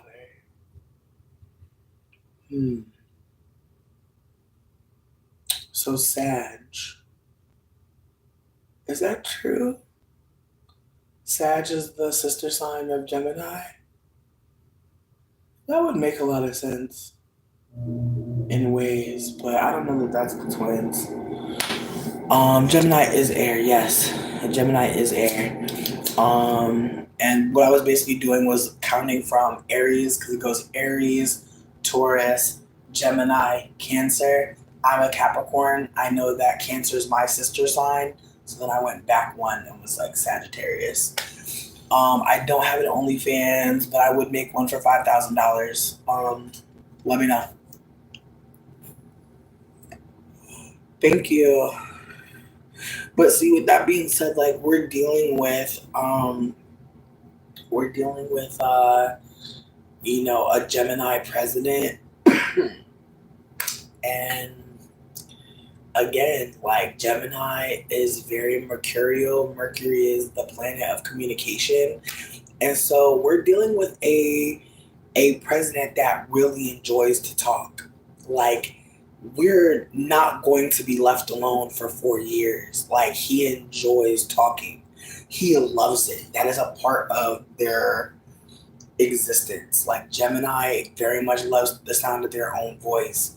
Very much will talk and snitch on themselves. But they always got something to say. Yes, but again, like this is a time for us to be seeking out community that is flexible. We're not going to be able to do a lot by ourselves. Like we're going to be able to do some stuff alone for sure. But I just want us to consider like this shit is on purpose. Like he's trying to stress people out. He wants us to be worried. He wants us to think like all is lost. Like he wants us to think like this. Like he does. He benefits. He benefits largely from us assuming that this is the end. And again, do you think when our ancestors were being enslaved, they fucking thought like this is, the end? Probably. Like getting kidnapped and brought over on them ships, them crossings was months. Motherfuckers definitely thought it was the end a couple times, probably. Getting socialized in the white society, you don't think some of our ancestors thought this was it? Getting beat down by master, like dog, like it's probably a lot of moments our ancestors was like, this can't go on any longer. I can't go on any longer. Hearing stories about black women hiding in fucking attics to avoid motherfucking enslavement. A lot of our ancestors thought this is it. Definitely. And I think about, again, a 13-year-old girl overheard her master saying, or her enslaver rather, saying, how are we going to keep them here? They're free. All it's going to take is,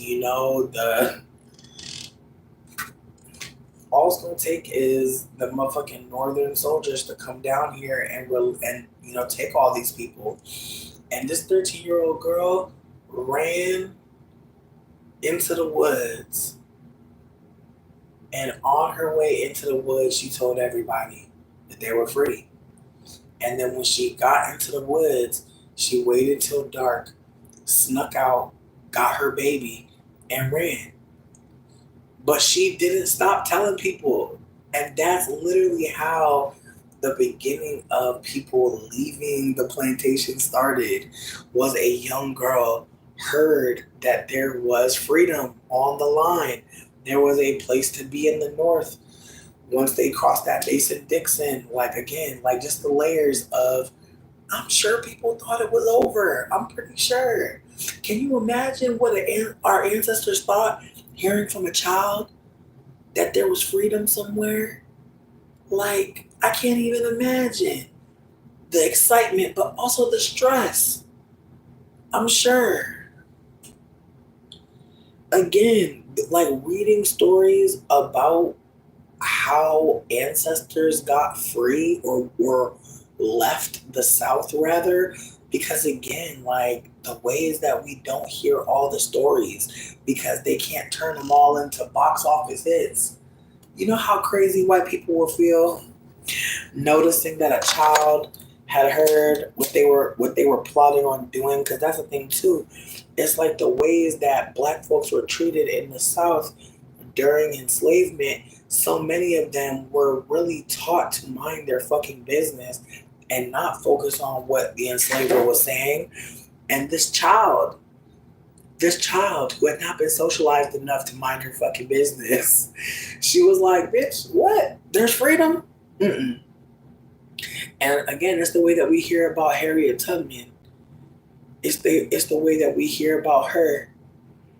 And I'm not mad at that, obviously, but what I'm saying is it's the way that there were so many people that we'll never hear the names of, because of the way that we talk about tragedy. Always got to have one hero. So weird when you think about how none of this shit happens with one person.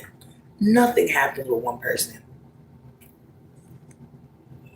That's what I'm saying. Like, just the wildness of being 13 years old and getting freedom. Just the ways that, you know what, and it makes me think about how ages last 2,000 years. And it's the way that those people were born and dying in the age of Pisces, which is I believe. And so during that time, people's belief systems were being created, right? People were believing that enslavement was a natural state. There were people in churches saying that this is a natural state. People were believing what they were being taught. In this age, it's I know. Anybody born before 2011, you were born in I believe. That's why I think a lot of people who are a little older are having a hard time right now. Because going from age of Pisces, I believe, to I know, I've talked about this before. Think about things that you know, things that you've experienced, things that you've heard, but things that you fucking know. Like, it's like to your core, you know. Think about how much that takes to get there. Think about how some shit you only just heard. You don't know, but you heard. And think about how sometimes you hear something that sounds so good. You want to say, I know. But you probably should say, I believe. And again, the ways that there are people whose whole fucking life was created in a system where people's belief system was the most important thing. Think about how, like, if people wasn't Christian fucking 30 years ago, it was weird. Now people are more accepting of the fact that we're not going to all be Christian. Not everybody, but a lot of people know now that it's wild to assume anybody believes what you believe. Oh, Quilombos. Yes, you know what? The house that I lived in New Orleans, that's what they wanted to call it. They wanted to call it Quilombo House, which was really interesting because when I did the reading, I was like, wow. Because again, we all ended up at that house trying to live an anti-capitalist life. In the end, it didn't work out that way. But if I'm being candid, I feel like me and other people that were not from the South probably should have never showed up down there. Like, I've lived long enough to realize, like, we were probably being colonizers because it was just so motherfucking cheap to live down there. We weren't really thinking. And again, if you move somewhere and you're like, damn, it's so cheap, you might need to go the fuck back where the fuck you was at. Again, I know some people may not want to hear that, but some people will leave the North with a Northern salary and go to the South and become a fucking exploiter. And I know some people don't want to talk about that, but there are people who are from different places and they move to other places. Like, case in point, right now, there is a huge desire from Mexican people for Americans, all colors, to stop coming to Mexico and living there. They're tired. They are tired of Americans moving to Mexico and running up the money.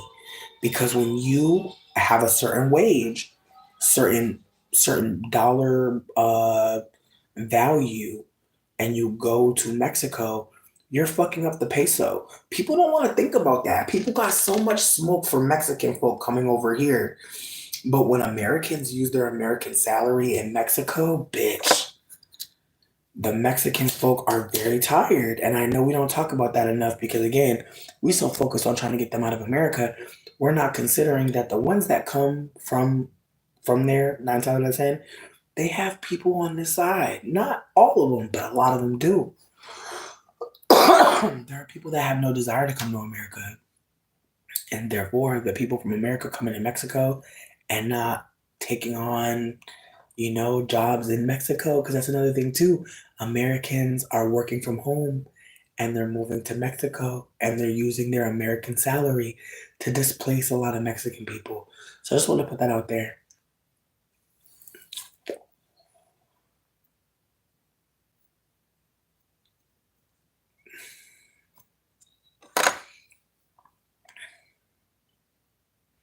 Oh shit, Bad Bunny. Oh damn. But yeah, see, that's the other thing too. It's like as America becomes more like Nazi Germany, there's gonna be more countries who are like, you know what? Y'all got it. Get the fuck out. And again, like it's the way that like I don't think many Americans who are not leaving America are considering like what the next 4 years is really going to be, because not only are our food costs going to skyrise, because think about it, it's a lot of countries that aren't going to deal with us. They're not going to deal with us. And you know what, Mark? You're talking about you're living on $150 million property. That's great, but what is that doing for us? Why should we care? I just be wondering that. I just be wondering, like, what's the point? What are you telling us? I mean, I feel like some of the comments probably are bots, but I think some people do try to flex. Unfortunately, I hate to say that, but like when you're a fat person and you're poor and you're talking about things, some people will just pop up just try to invalidate you or make you feel like a stupid bitch. Like it's unfortunate, but we do live in that kind of time, where people will hear you talk and they'll think that you should just shut the fuck up. It's sad, but it's true. But I appreciate you for telling me about Bad Bunny's new album because I had wondered what happened to him. I swear I seen a picture of him with his hair grown out and a beard, and I was like, damn, you look good as fuck. But I haven't really checked for his music like that. I'm kind of behind on him. But again, there are a lot of people outside of America that do not want Americans coming there. And it's fascinating because I find that America says it's a melting pot, but it's really not. Like we know.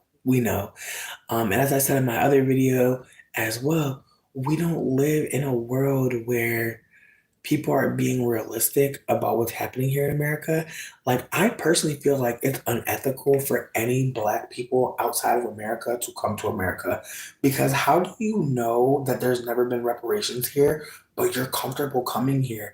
It's just the ways that like the privilege of like non-Black American Black folk that come here are just like, yeah, I guess like we'll take the positions that y'all can't get, because that's just how I feel at this point. It's like how, like even my grandfather saying that he came here because he thought the roads were paved in gold. It's like, who in Jamaica told you that you would get to walk on golden roads? What were you thinking the Black people were walking on Like, what? So again, now that I'm sitting with more of like just what I've heard growing up, just what I know as someone who has like family that immigrated here, I'm just like sitting with the reality that as much as there are Mexican folk that don't want folk to go to Mexico, I think that it's really fascinating how like there's no critique for any Mexican folk that go to America. It's like, of course you're going to be taking over the jobs that were like fucking left behind when the fields were fucking let out. Like, of course. Why would you get anything else? And I'm not saying that to be pejorative. I'm saying like, how can you know that chattel slavery unfolded here and you think you're going to be a step above anyone else? But I also think at the same time, that's another layer to this is that like there's a desire, I truly believe, to put black folks in a certain position in this country. And again, I wasn't seeing it so clearly, but the more DEI is instated, the more black folks who have been overqualified are going to absolutely get their just due. And with that being said, there are a lot of white people who are like, damn, I'm not qualified anymore. And again, if they're kicking out people who are undocumented, who overwhelmingly work in picking food from farms, hospitality, fucking healthcare worker, like, sweetie, it's the way that, like, this country never stopped needing field hands and captive fucking maternals, and they ain't never fucking paid right for it, and they ain't about to start. In fact, I think I told y'all, Amazon keeps emailing me, talk about urgent, need workers, $12.83 an hour. How can it be urgent, Amazon? And this is Amazon Detroit, bitch. This is a major fucking American city talking about $12.83. Sweetie. It's giving they want to forget like the entire like they from the late 1800s till now. They're like, let's just forget all that shit that happened. Let's go back to like right after we freed enslaved people. Like it's giving that.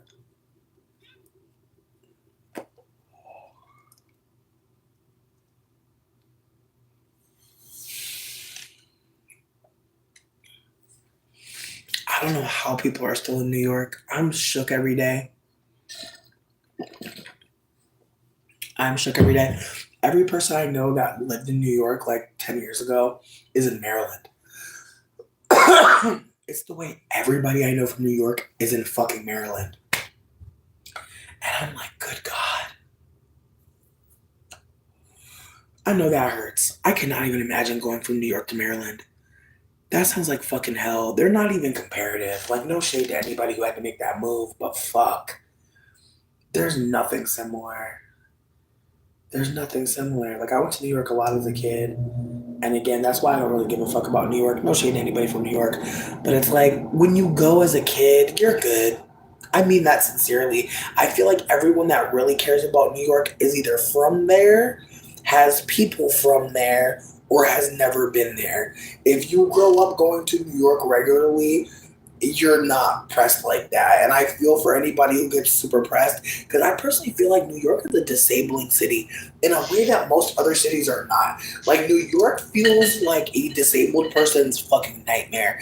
Like, going to New York, I'm stressed already, bitch. Like, the fucking subway, there's just the whole going underground shit.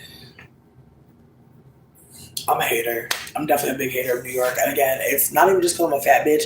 It's also because I'm a sweaty bitch. Like, I feel like New York is just hot in this way that don't add up. I'm like, how are we in the north and we're boiling like this? It just doesn't sit right with me, bitch. It just doesn't. But yeah, no, I don't see myself ever living in New York ever again. I lived there for a tiny amount of time, but it wasn't even like New York, bitch. I was living in like the motherfucking north. No, New York is not a game. Like, New York is very much like you're walking to everything, and if you're not, bitch, you're in traffic.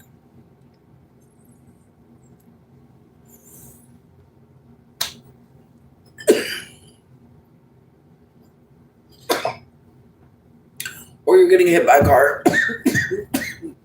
I look, it's one of those three. You get hit by a car, you are sweating your ass off and making it, or yeah, you're in traffic, like you're trapped. And who knows where you really need to be, bitch, you're wherever the fuck you are. I don't miss it. I like the food though. The food in New York is good as hell. I can't lie. Like if you're not white, like I can see why you would want to stay in New York, because I feel like every culture of food is there. Yeah, like if you're someone who like is not really physically active, New York will definitely change that. But don't get me wrong, there's still fat people in New York, but I feel like their legs are strong as hell. Like all my fat friends in New York, Jesus Christ. The legs are like just them calf muscles, bitch. I'm not built. Definitely not built.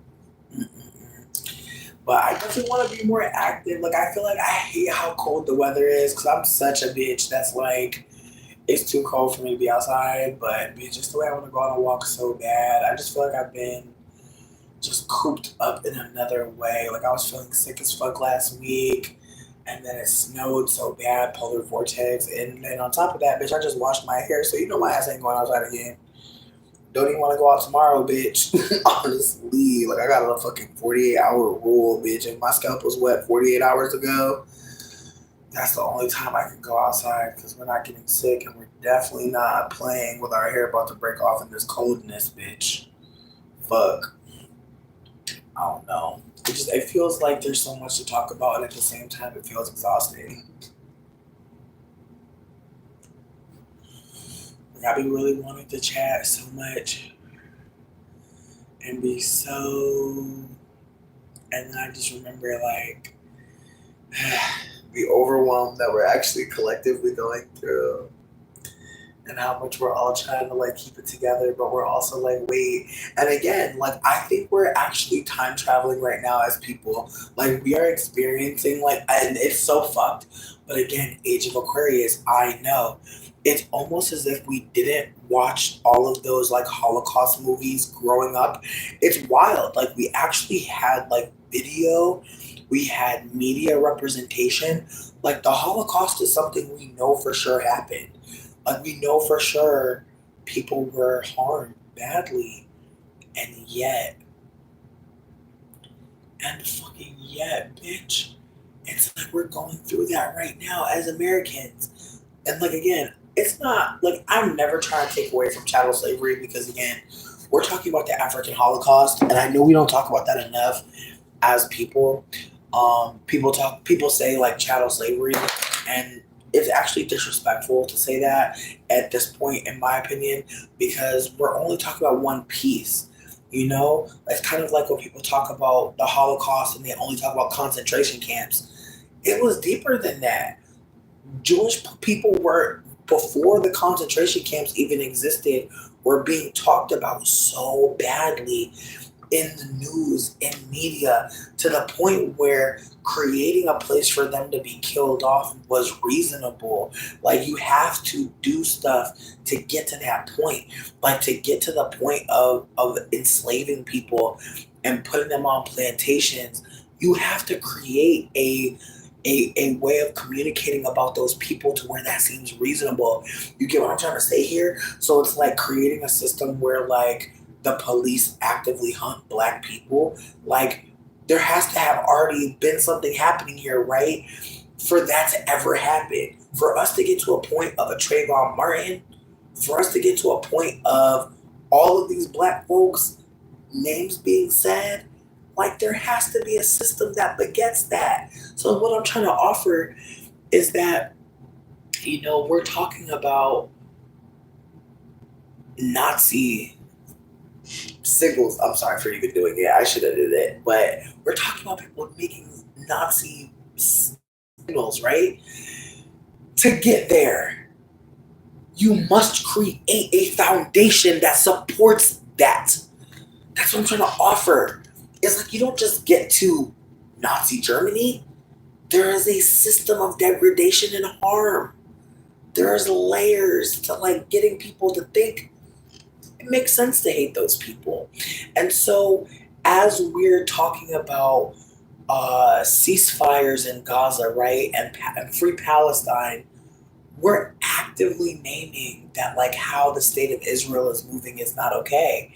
And yet a lot of us have been taught over the years since, the Holocaust has unfolded that we should not be naming Jewish people in a particular way. And it's very fascinating because, again, it's the way that, like, when people talk about Black folks, nobody says, hey, like it's fascinating to me. The way is that, like, people will kind of, like, knee jerk when you're naming something about Israel, naming something about, like, Zionism. People will kind of knee jerk to, like, thinking you're being anti-Semitic. But when people are being anti-Black, I don't see that same level of, and again, the ways that, like, we're taught to take the Holocaust seriously. But when we think about the African Holocaust, we think about the MAAFA, the Ma'afa, we're not taught that same way. And so, of course, we're now in a time where, like, there is a ethno state. There is a place that was created after the Bible. There was a place inspired by the Bible. Israel was created after the Bible, you guys. Like, there's a reason why we're so invested in some of the stuff we're invested in. There's a reason why there's God's name on the money. There's a reason why we believe that heaven is a communist state, but we don't want to live in one while we're alive. There's a reason why we're actually quite okay with harm. And I keep seeing people saying, like, if you didn't vote, you're part of the problem. Like, everybody wants everyone to feel like shit right now. People are not interested in equality, equity, solution. And I'm not saying they should be, but, like, we're in this moment where people are just trying to figure out who to be mad at. And the culprit is white supremacy. Like, it's so bizarre to sit here and notice people wanting to blame someone for Trump instead of acknowledging that we actually have to work together to get through this. It's like we are wasting so much fucking time. And when I say we, I mean non-Black people, because, again, I don't see any Black people really wasting their time trying to blame people. I see Black people trying to rest, but everybody else trying to figure out who the fuck to be mad at. And it's like, bitch, white supremacy. We don't even have to pick a person. We don't even have to pick a person. We can actually pick a system of harm, a practice of harm. We live in a state that literally hates Black people, that hates trans people, that hates queer people, that hates poor people. That should be enough. That should be enough to attack. And yet, bitch, we live in a world. Oh, kids in Jeff's basement, I love you. I love you so much. And you're not going to get me to change. I love that. I love that about me. You're not going to get me to think any less of you or differently about you. Kids in Jeff's basement. I hope y'all have a good motherfucking day, bitch. I really do. I really do. I hope y'all have a cute day.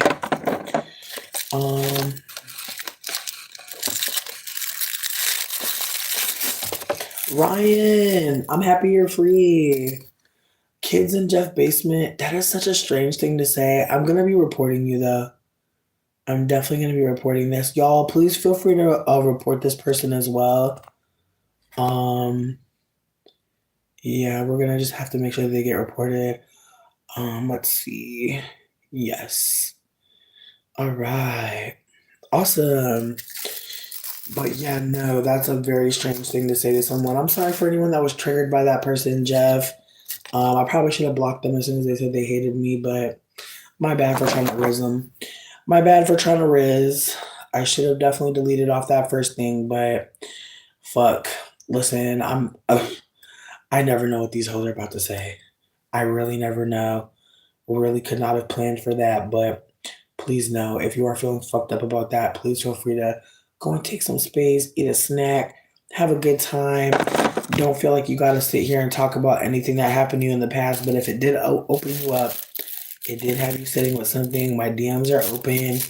Feel free to talk shit. I've trauma dumped on you before. I got you on one, bitch. How am I? I'm doing cute. Yeah, no, YouTube Live is honestly not playing with us. This is my last one that I'm smoking with y'all, and I'm gonna dip out. I'm also deleting both these lives, not for any reason in particular. I just don't like how they like the first one got cut out, and then this one, it's just kind of whatever. But also, I played some music, and they are really not playing with my ass, bitch. They said, "Don't be playing no fucking music, bitch."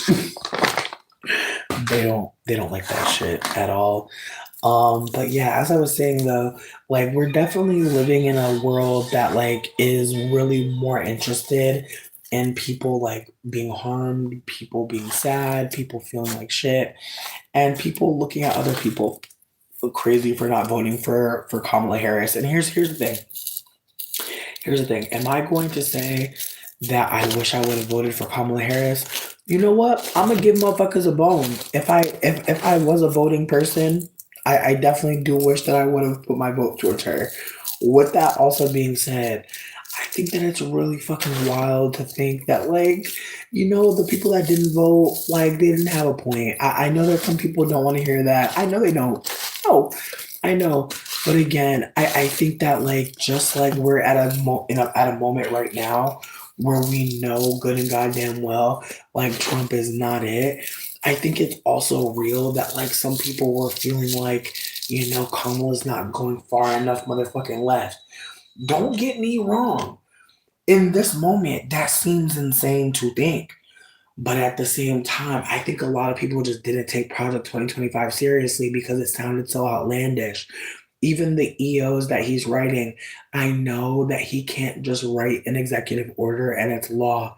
I know that the courts still have to go through it. I know that some of the stuff he's trying to do, like he's trying to get a third term. That's the part. That's the newest thing that came out.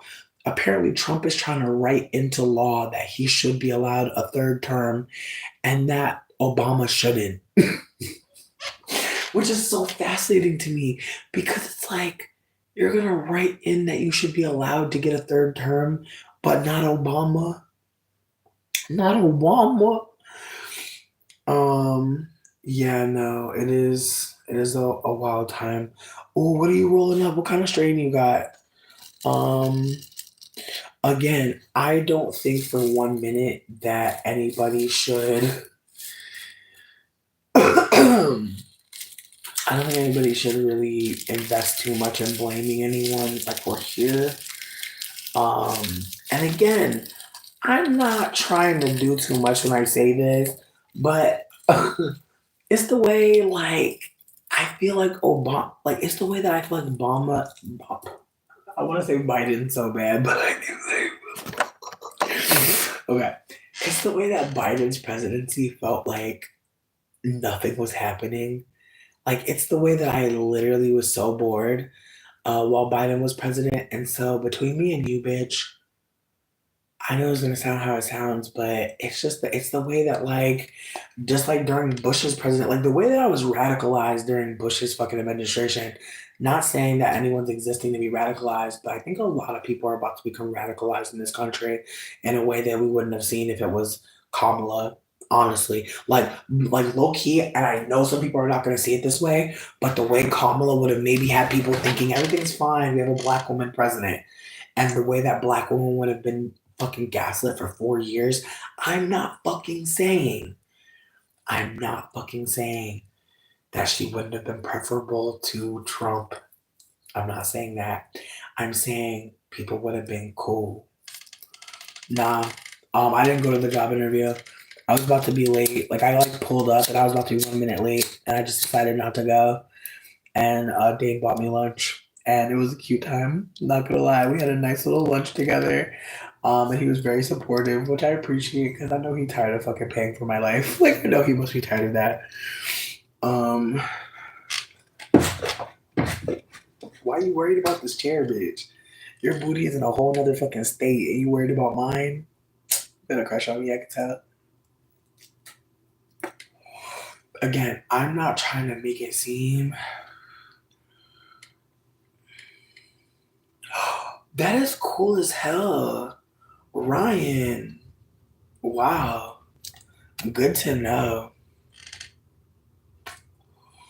That sounds cool as fuck. Like I low key like that. You actually just gave me an idea for my business because I feel like I'm about to do that. Because like I was over here getting kind of annoyed. Because I feel like some people have disrespected me in the past and were like telling me that they could only afford to pay X, Y, or Z after we didn't already figured out what they had to pay. And I'm like, sweetie, this is not okay. Like you know I'm broke, so I'm gonna try to make it work. But that's fucked up. And now I'm like, bitch, just make some little, you know what I mean? Now I'm like, bitch, I'm about to make a little, you know what I mean? Like a disposable and like a bag of motherfucking gummies or some shit. You feel me? I'm about to just make a little bunch of little grab bags and be like, how like this one is for 20, this one is for 10. You know what I mean? Because there's gonna be some folk that just cannot spend a lot of money. That is fine. But I'm gonna make a little grab bag or some shit. You smart as hell. Thank you for that, bitch. If you DM me your address, bitch, I'm gonna send you the first one for real. Cause I'm gonna figure it out. Word 50 for an ounce, okay. Right, that but the strain name is fucking weird. But good to know, Yeah. Yeah, because that's about the price that I charge my clients for an ounce, like a pre-ground flower. Like not an ounce of like little buds or anything. The last time I felt childlike happiness, honestly, this is gonna sound like how it sounds, but every day. Like I feel like I feel like I don't talk about me and Dane's relationship that much, but like we're both very invested in being like very childish and we both just like have all the silly goofy fun and we're always like making noises or like doing dances or like trying to like trick each other or like hide places and pop out or like fucking just like sing songs, you know? I just feel like I feel like he's my friend that I get to make out with, and I'm super grateful because like making out with him is nice. But like he's someone that I can like go on little missions. Like we robbed a man together, me and him. Like it was funny as hell. Like this man had pissed me off, and I was like, "You could buy me dinner to make it up to me." And so I had Dane bring me to this restaurant to have dinner with this other man. But the gag was I was never going to eat the dinner with the man. I was going to take the food to go on some fuck you type shit. And so the man went to go do something, and the food had come, and I'm putting the food into go boxes, texting Dane like, "Bruh, pull up." And I'm hiding the food also. Keep that in mind. So the food coming to the table, he left, but he seen the food.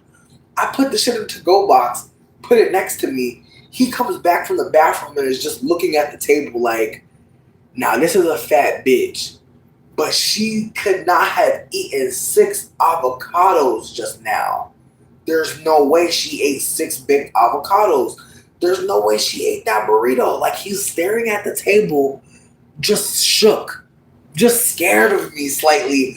Cause he's like, this bitch is either a fucking wizard or she unhinged her jaw and ate everything at the table. There's no explanation. And at some point we got into an argument and then that's when I like strategically left. But it's the way me and Dane ate this man food. And we were just living life again. A lot of men won't rob another man with you. A lot of men won't. It's unfortunate. Okay. Motherfuckers don't be having nothing fun to say. I'd be so bored. But yeah, no, I feel like we have a good time. Yeah, I literally laugh every day. It feels bizarre. He also is very hilarious. Like he very much like one of those Libras that be saying like the funny shit. But you wouldn't know. Like, and I love that. I love a person. I love like those quiet people who be saying funny shit, but you will never hear it because they don't want to get bopped. That's what it is. I swear, I literally am like, the fact that I get to talk to him every day is fucked up. Cause like, I could be having a bad day and he'll say something just so fucking hilarious. I'll be screaming laughing. And I have not had many partners be funnier than me. I'm not trying to drag nobody, but I usually feel like I'm the comedian in the relationship. At this point, I feel like we're neck and neck. I feel like he could be funnier than me at times. Maybe. I could be being nice. But again, it's the way that he also likes to perform. Like he's been looking for open mic nights because like he's a musician. And that's so exciting. Like I've never dated another creative person. I'm usually the creative one. I'm usually the one making up the jokes and making up the songs and being creative and doing art. And I feel like that's not happening now. But I feel like outside of being like my man, the last time I felt like childlike happiness.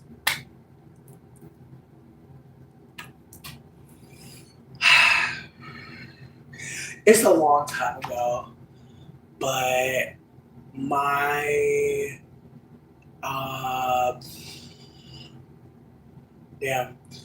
like a few months ago when I was living with Erin and her daughter, and there was like 5 minutes before the baby went to bed, and I was moving out the next day, and Evers was like, hey, like I have 5 minutes till I have to go to bed.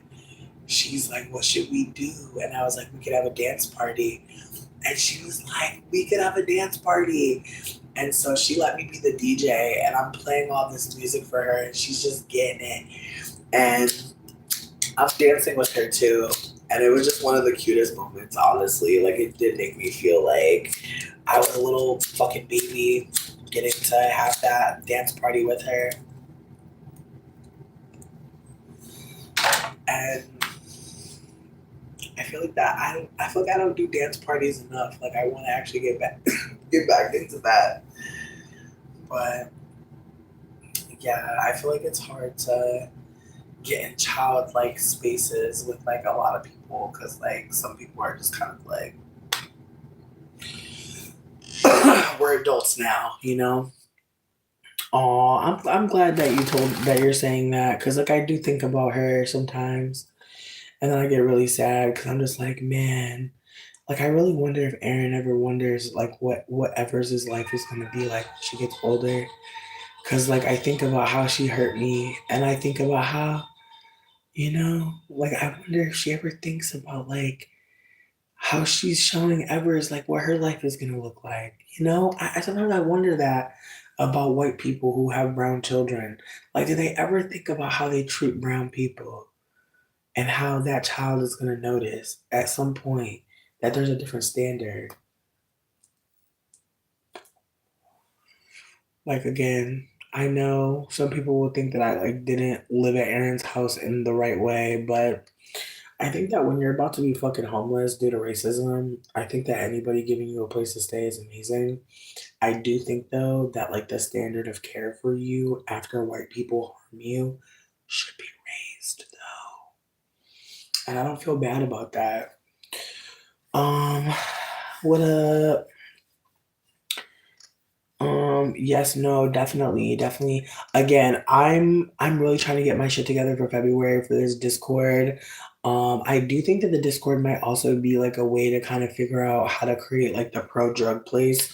Cause I really want there to be like an online chat room situation where like if any of y'all are on drugs like bad as fuck and like just need to hang out with someone, I want it to be a place where like you can be connecting with each other.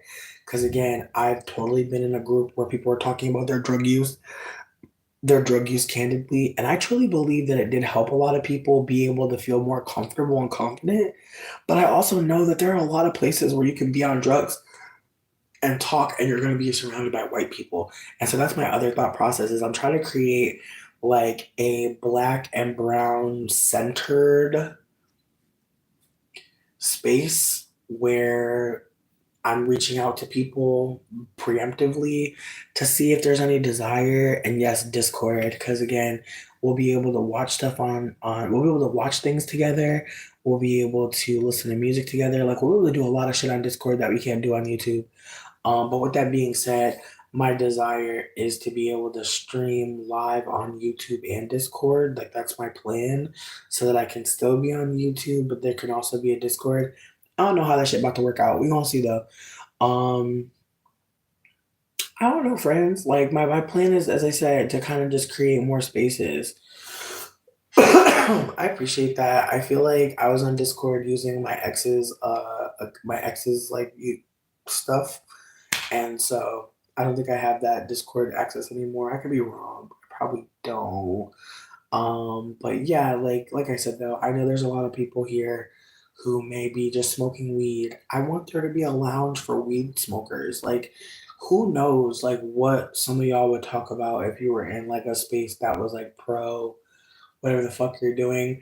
But I'm trying to figure out how to like create like two separate discords, like one for me just vibing with y'all, and then one that's like a collaborative one where like there are people who are maybe social workers, some therapists.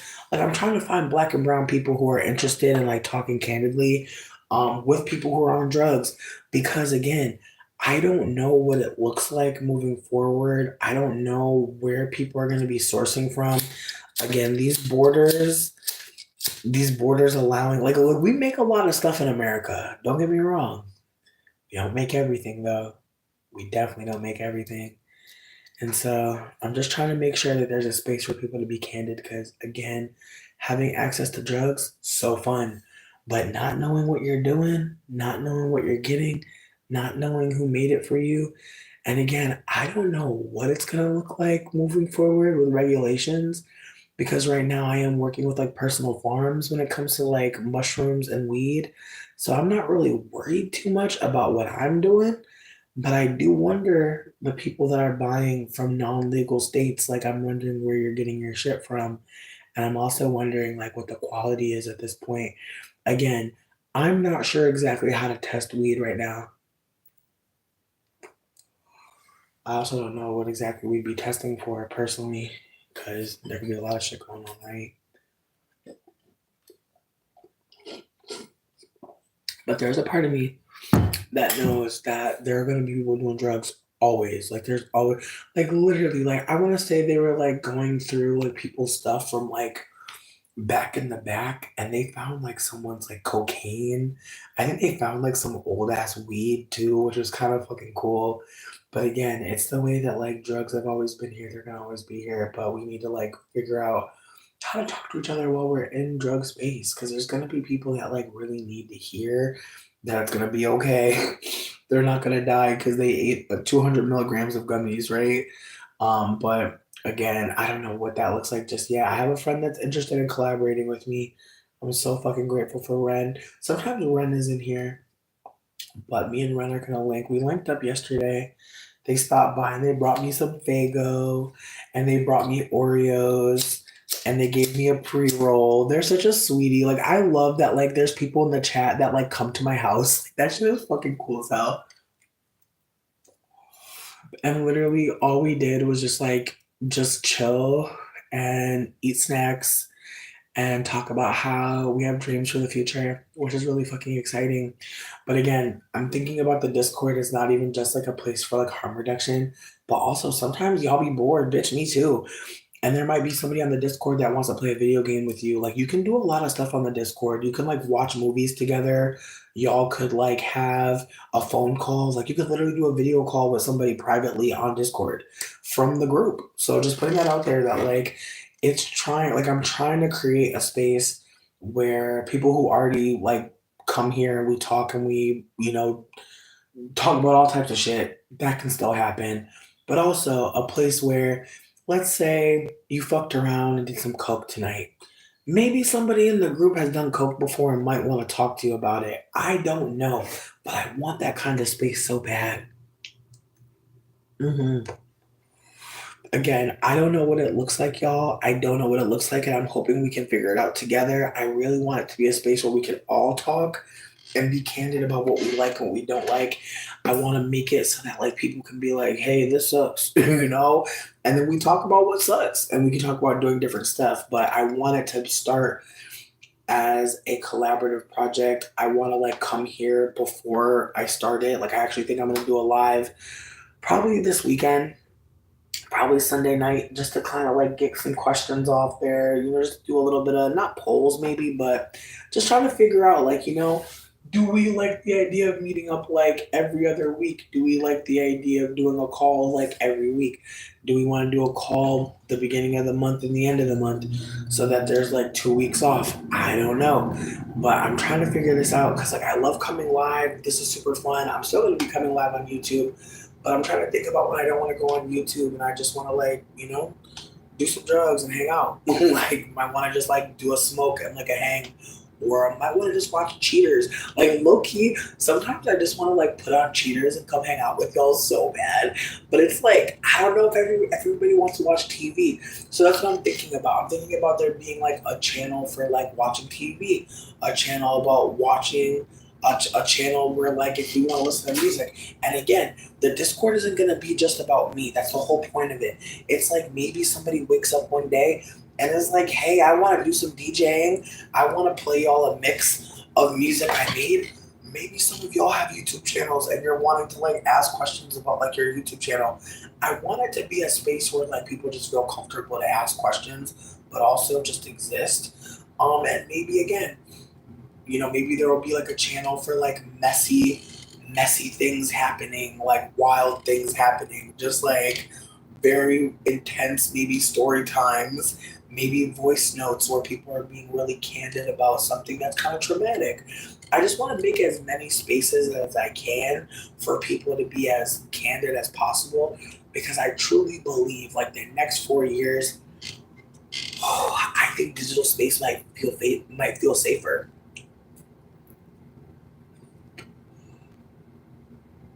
But at the same time, I also am dreaming of like people in the Discord like knowing about an open mic night and maybe taking us with them. I'm thinking about like parties. Like I'm actually gonna go visit my friends in Chicago. I'll be able to take y'all to Chicago. We'll be able to go to dinner in Chicago. Like I think about stuff like that. Like there might be somebody who goes out to dinner somewhere and they don't want to sit alone. And maybe they go on the Discord and they say, hey, anybody want to have dinner with me? And then y'all are video chatting, having dinner together. That's my thought process. Like I'm trying to think about like how we can get closer without like losing our boundaries. Because again, some of us are not going to want to have dinner on a video chat. We're not. Some of us are not going to want to have dinner on a video chat. But who knows? Maybe somebody's gonna cook something for the first time and want people to watch, want people to hang out with them.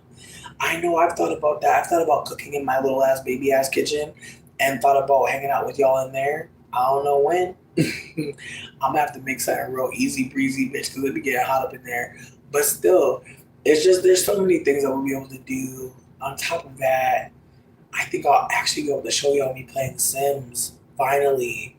Like once I get Discord on Dane's laptop, I'll be able to stream Sims. So I'll be able to show y'all my game, and I'm excited about that a lot. To be real, I think I might try to get an external drive though, low key for my Sims, just because I feel like the game big as fuck, and I be downloading hell shit. I just wonder how smooth it's gonna go, bitch. I can't wait to show y'all my Sims. Yeah, I don't know, bitch, but I feel like I also want to take y'all outside, like downtown. Like, I want to take y'all to the woods. Like, maybe we can go camping together. Maybe we can sit in a bonfire together. I don't fucking know.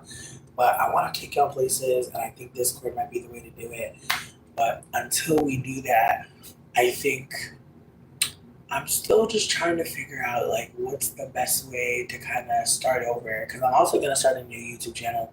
I feel like this YouTube channel is unfortunately shadow banned at this point. I've just posted so much stuff and been so candid that like they're not playing with me.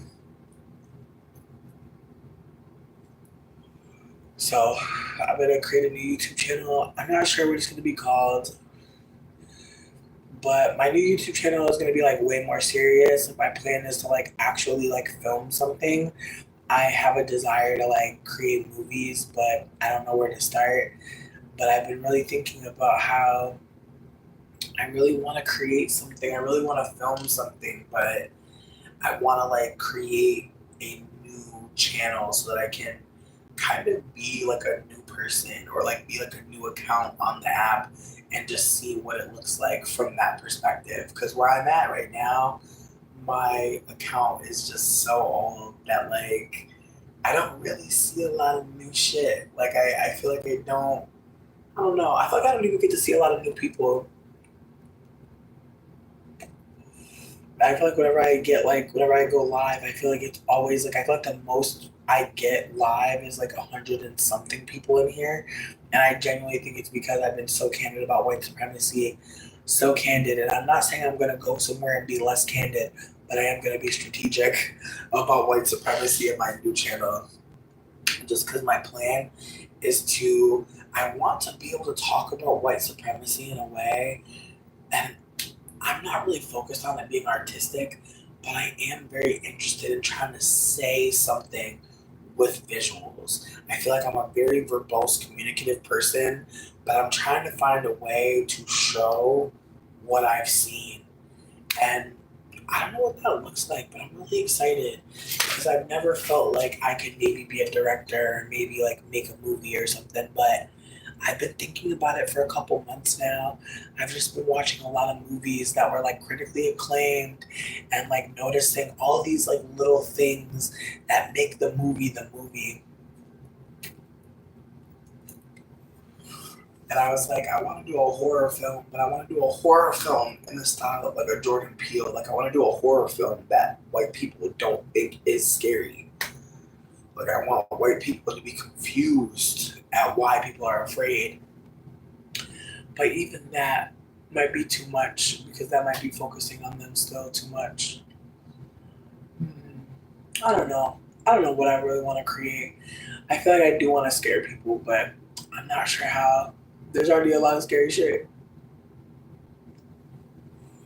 There's also a part of me that wants to create a movie about being a fat bitch, but I also feel like at this point in fat phobia, I don't know if that would make any sense. Just because I feel like we're in this weird era of like Ozempic, and I feel like again, if I was gonna make a movie about being fat, I probably would just make a movie about Ozempic. Honestly, I don't know. It's like, is there anything new to say about being a fat person? Hmm. Hmm. And again, I think about the movie Precious and bitch, oh my god. Damn, yo, sidebar. I seen some tweets I posted. Like, I was going through my Twitter and I didn't realize this, but apparently during like the press for Precious, I was not happy with like how Gabrielle Sidibe was being styled, and I had no idea I was tweeting about that. But like people were very upset with me, and were saying that like she's doing her best, and it was just like, in retrospect, I don't think that like I was coming for her as much as I was coming for her stylist. But at the same time, I was just like, damn, like I was really going in. And again, just the ways that like you can like buy some clothes and think that like you have an authority on fashion. But I was just really sitting with that I really was like worried about like this actress. And again, when you're fat, there's times where like you'll want other fat people to be doing things that you're doing. But it's the way that I remember her coming out after Precious doing her like her press run and just getting annoyed that like I felt like Torrid was not supporting her or was not like really like pulling things out of the closet that they could have really done. Like it's just like, what are y'all doing? Like y'all really could have hooked her up. Like Precious went viral. Like Precious was huge.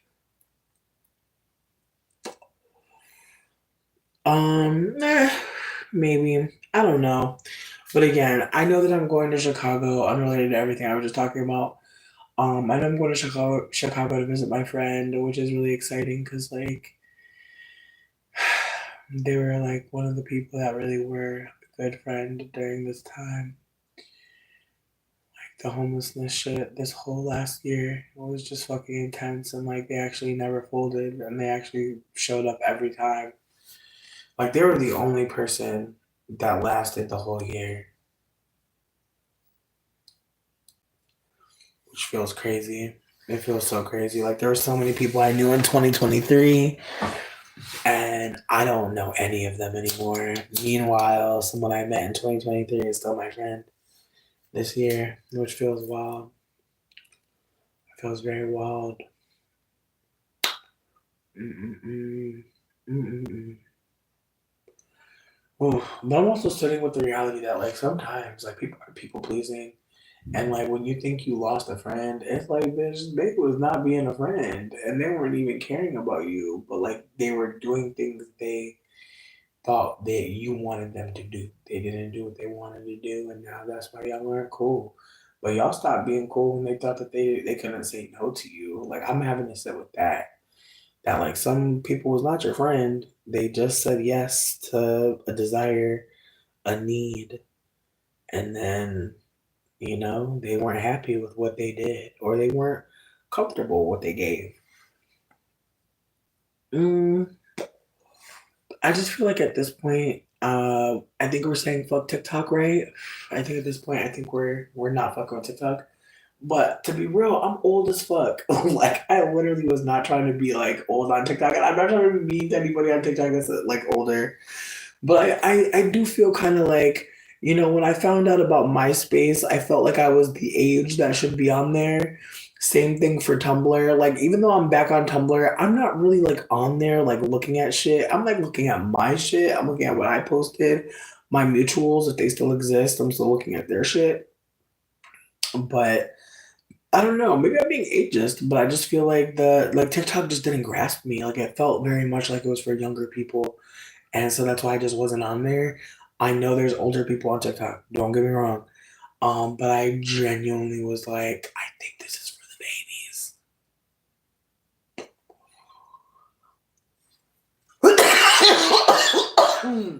babies. Again, I know there's older people on there. At the time that it came out, though, when it was Musically, like I remember Damo and Chrissy dancing and shit on Musically, right? And so there was a part of me that was just like, I don't think this is ever going to be for me in my age group. And then as I saw older people getting on there, I was like, oh, I guess it is. But I felt like I had kind of missed it. I know that's going to sound how it sounds. But it felt like by the time I noticed older people were on there, I was like, oh, shit. And then I just kind of felt like it was already kind of going. And I don't know. There was a part of me that felt like, and this is going to sound how it sounds. I feel like it's not hard for me to go viral. And I'm not saying that to be giving myself too much. I'm just saying I know that I could go viral again. I know I could. But my fear at this point is like, for what? Like, and so I'm definitely trying to be more mindful about where I'm putting myself. And I think that's why I'm still on this account and I'm not creating a new one just yet. Because when I create my new account, I really want it to be like me creating, long format content. Like I love, bitch, here's the thing. Did I love Damo and Christy? No. But I definitely was fascinated. I'm not gonna lie. I was definitely reading their thread for a long time, bitch. I hope Baby Wick is okay. Okay, I read enough. I feel like I left out around Dominic's like second birthday, bitch. I was like, nah, I gotta go. I appreciate you for saying that. I think I'm just like, I don't know. It's like I like being online, don't get me wrong, but I think about how like sometimes like I'll see people like the Bigo girls or the Bigo, whatever the fuck I was spelled, but I see people on Bigo like fighting or like dragging each other, and like that's the content. Like that's the thing. I don't want to be roasting people. Like I don't want to be doing that. I don't want to be fighting with people online as a joke. That's not what I'm interested in. So yeah, I don't know. I feel like I'm just still trying to figure out my lane, but I think it's really just hanging out with people online. And I think that again, that's why I think the Discord might be the best, because sometimes I really just come here to kick it with y'all socially. I'm not really talking about shit. Don't really have no topics or nothing. Just want to come hang out. And so I think making the Discord or make it easier for people who may feel that way too. Like sometimes you just want to be in a live, or sometimes you just want to like create something and hang out with somebody.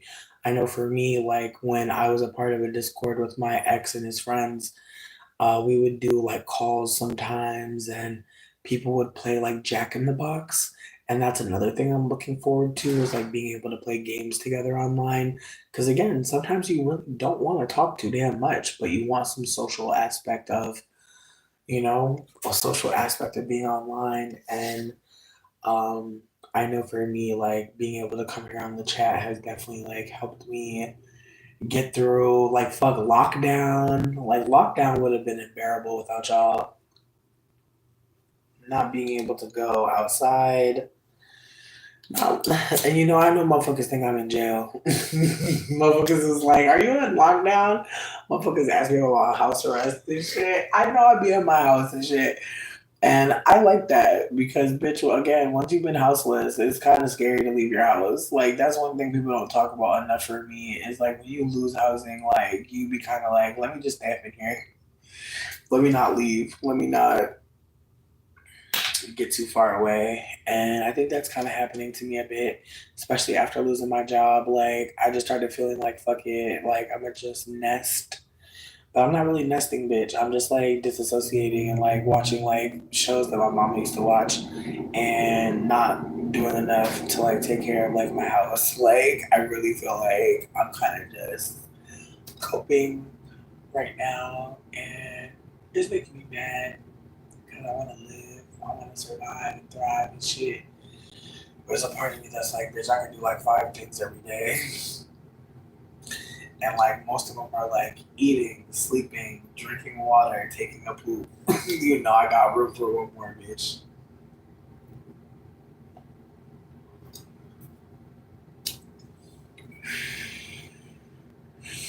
I hear you. I hear you. Again, I've seen people like that were a little bit, or rather, I've seen people my age for sure, and older. But I think again, it depends on how people deliver their content.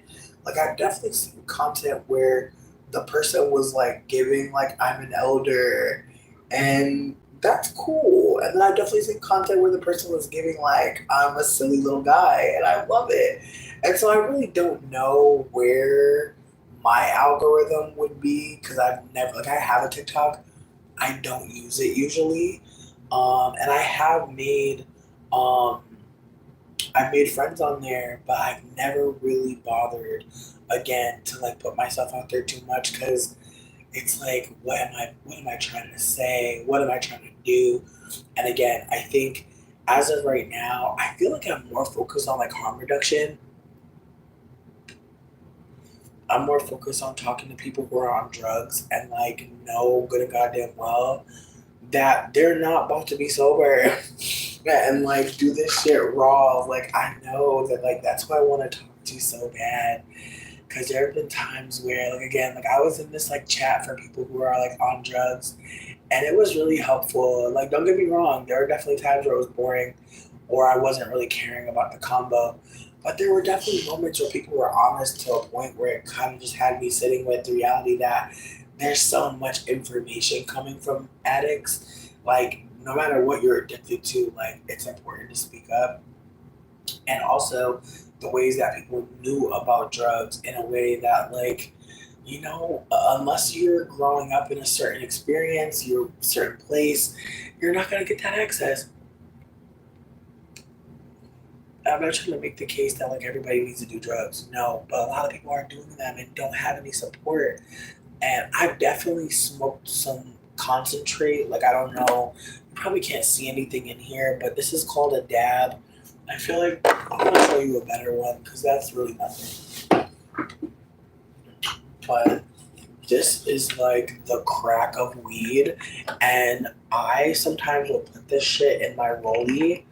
And again, like it is hard substance. Like this is not like that. Like if you smoke this, you can actually like lose oxygen to your brain for a moment and kind of have like a shaking moment. It's kind of crazy. And so I just want to be candid that like there's layers to even weed. Like most people who smoke weed aren't doing this. And so with that being said, there's layers to like drug use and like what we're doing. And again, you could smoke a dab and kind of have you could pass out. Like I've not done that. Actually, I'm lying.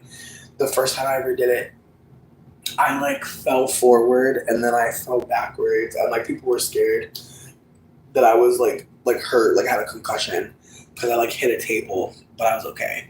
Thank fuck. But again, it's like who's gonna tell you that? Someone's just gonna tell you that they got an infused pre roll for you to hit. Next thing you know, you hit the infused pre roll and you eyes are closed and shit. You laying down. Again, everybody not gonna tell you about this shit, and I'd rather tell you from a faraway distance to where you know if you get your hands on it, this is what you should do. And again, if you can't take a dab seated, or someone doesn't have a dab and allows you to sit in a comfortable chair, I wouldn't do your first dab standing up. I wouldn't do your first dab sitting at a hard table. I really would do your first dab sitting in an armchair, surrounded by people that love you and are looking out for you. But again, who's telling people that? I just think like as someone who has been open to trying drugs, I think it's important to talk to people who have tried them so they can at least give you some information that again, not every person is going to give you. And I'm not telling people to do drugs, but I am saying that people are doing them. And if we have information to share, we should share it, because who knows who could use it. Like again, I remember the first time I ever tried Coca-Cola, and I remember like someone told me to like put water in my nose to get the rest of it out, and I thought that was fucking insane. And so I never did that shit again, because I'm like, why would I be snorting water? What the fuck? Again, the things people tell you to do when you're by yourself, when you're hanging out with people that do drugs, they're gonna tell you to do it like them, and you're gonna find out that like that ain't it for you, or that's not for you. Again, never telling anyone to do drugs, just saying that there's gonna be people who do drugs with you and tell you to do shit that doesn't make any fucking sense. Especially men. Especially men. Exactly. I just feel like for me, this is no shade to any people that snort, but it's like that is just it just doesn't hit. That's all I got. It just doesn't hit. And again, I've tried Coke a couple times, like probably maybe 3 times in total. And again, I don't think that it was like the worst experience. It just didn't really have me sitting like, yes, I love this. I was kind of like, eh.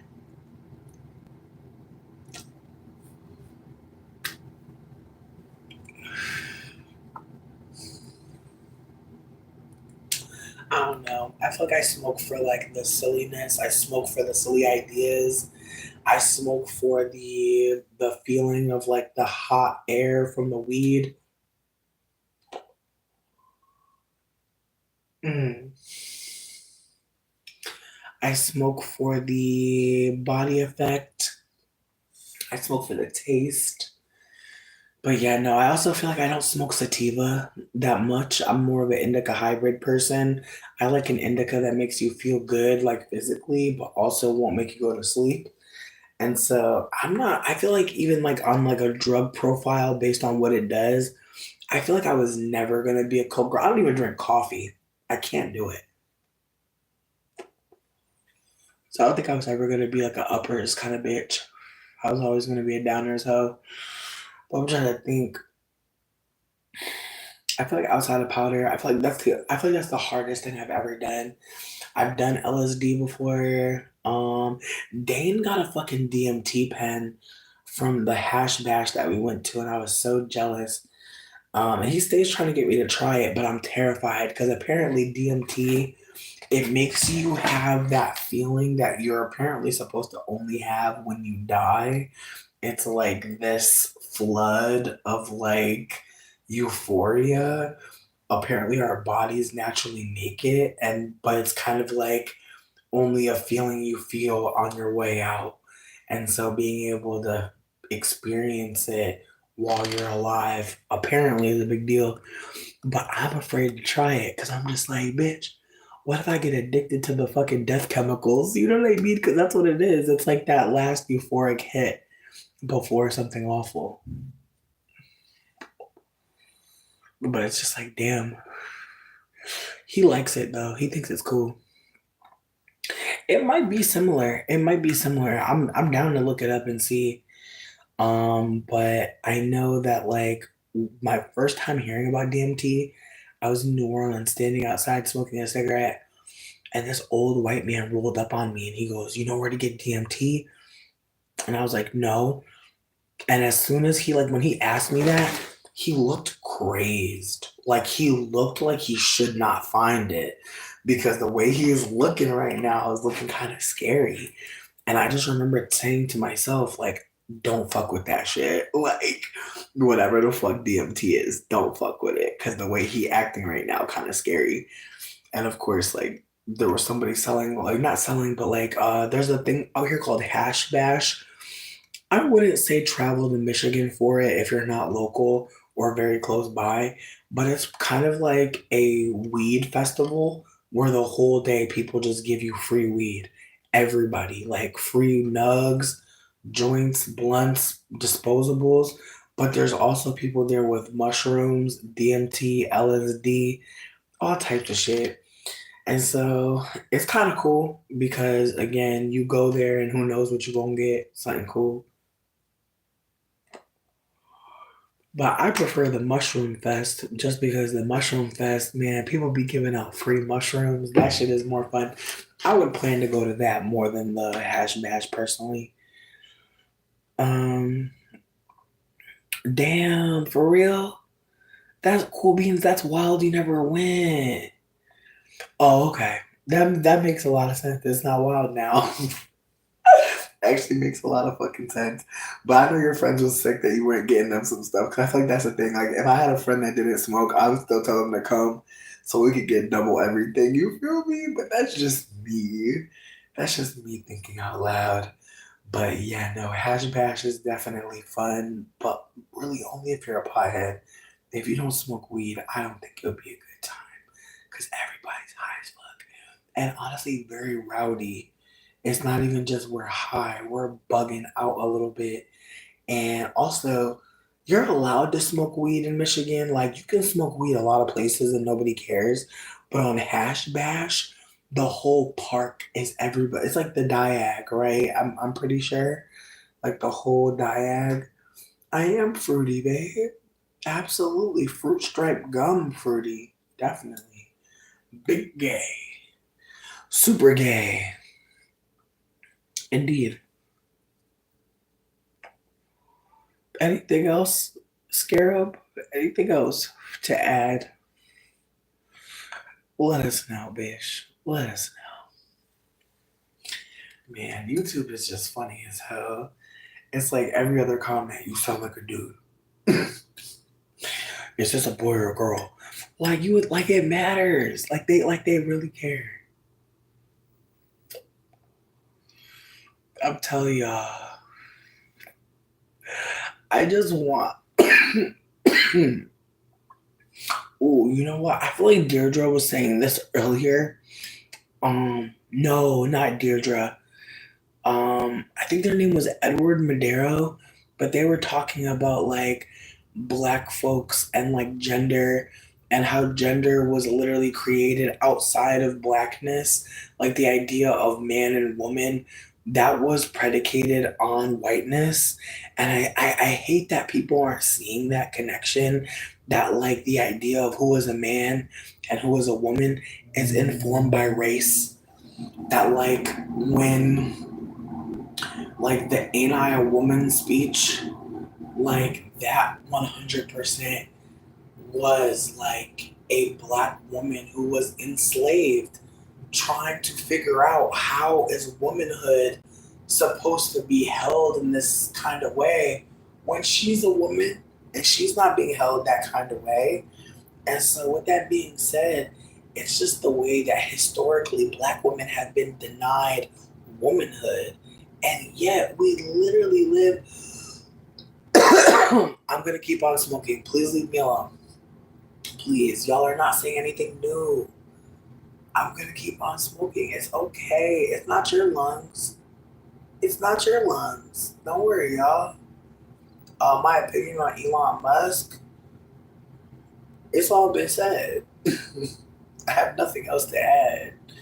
I'm sure you could Google his name and see some stuff that I would say. But it's just like talking about Elon Musk is kind of boring at this point. Who is he? Who is he? You know? Like, who is he really? In the grand scheme, he's nothing. And that's why he's doing what he's doing, which is so sad. And the way that they're using his autism as something even more sad. Like, just like Hitler, when I watch footage of Hitler, I notice how insecure he looks. I notice how much he performs. And I think about how so many men will perform like the devil to scare another devil. And so there's a part of me that feels like Elon is trying to hang so bad. And I'm not saying that he is not a ghoul himself. What I'm trying to offer is that when I keep trying to tell people this, a lot of men don't know any good men. How they gonna be one? They ain't never seen that shit. And a lot more of them have seen very bad men who they didn't think were that bad. Or worse, are gaslighting themselves about how bad they were because they still love that man. It's unfortunate, but it's a bad batch. I've been trying to tell a lot of women that it's not that that man is like the worst. They're all being socialized to be harmful.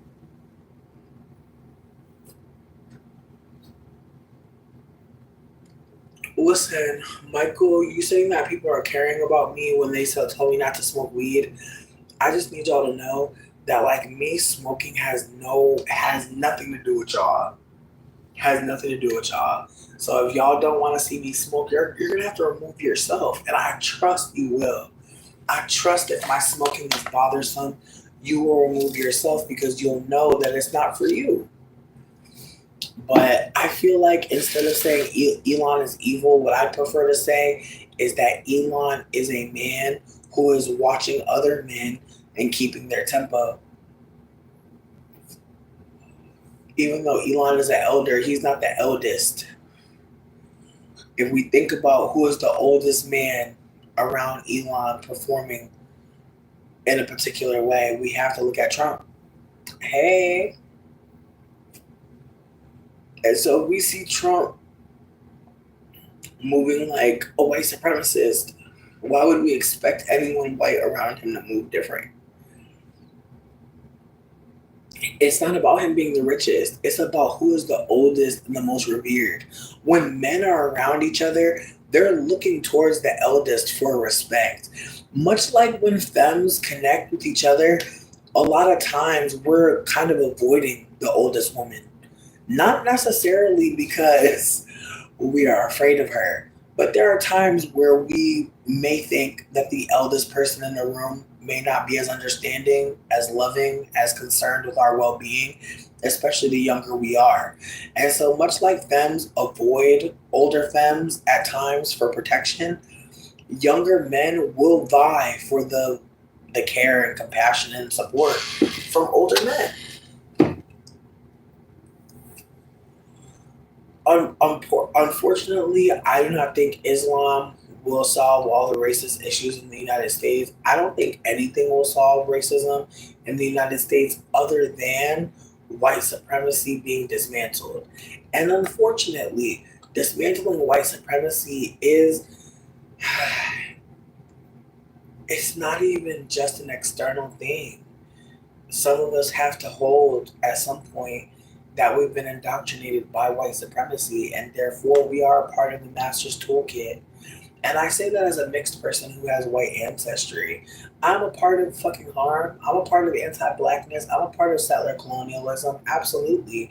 The way that white people will fuck brown people or black people and create mixed people who think that they're dot dot dot. The way that mixed people choose their own adventure in this country. The way that mixed people don't necessarily have to stand up for anti-blackness stopping, because we can be a huge contributor to it as a system. Again, all I'm trying to offer is that I don't believe that religion is what is going to save anybody, because religion is partly how we got here. So I don't think that it can actually be the answer. Oh, hey, baby. Yeah, no, we started the live over again. Yeah, Malcolm X. Yeah, I'm a fan of Malcolm, but I don't think religion is really gonna save. Exactly. Thank you for saying that, Meryl Streep. Like, white supremacy is actually quite deep and quite embedded. And even when we don't think that something is anti-black, it could very well maybe. And so I would just urge you to just look into the origins of things, or even at times, type anti-black and whatever subject you're thinking about. Somebody black has already probably written about it, maybe even wrote a script, a movie, a YouTube video. You really never know until you Google. But anti-blackness is very much everywhere. So you're saying we need something higher than human-made laws, and that's where I don't think that we're on the same page, because again, if we are aware that humanity has given itself authority to make laws that it does not follow, like think about it, humans wrote the Bible. Humanity came up with the Bible. Thou shalt not kill, thou shalt not steal. And yet, even though humanity created the Bible, we still live in a world that steals and kills. Clearly, religion does not stop harm. Clearly, religion is part of harm.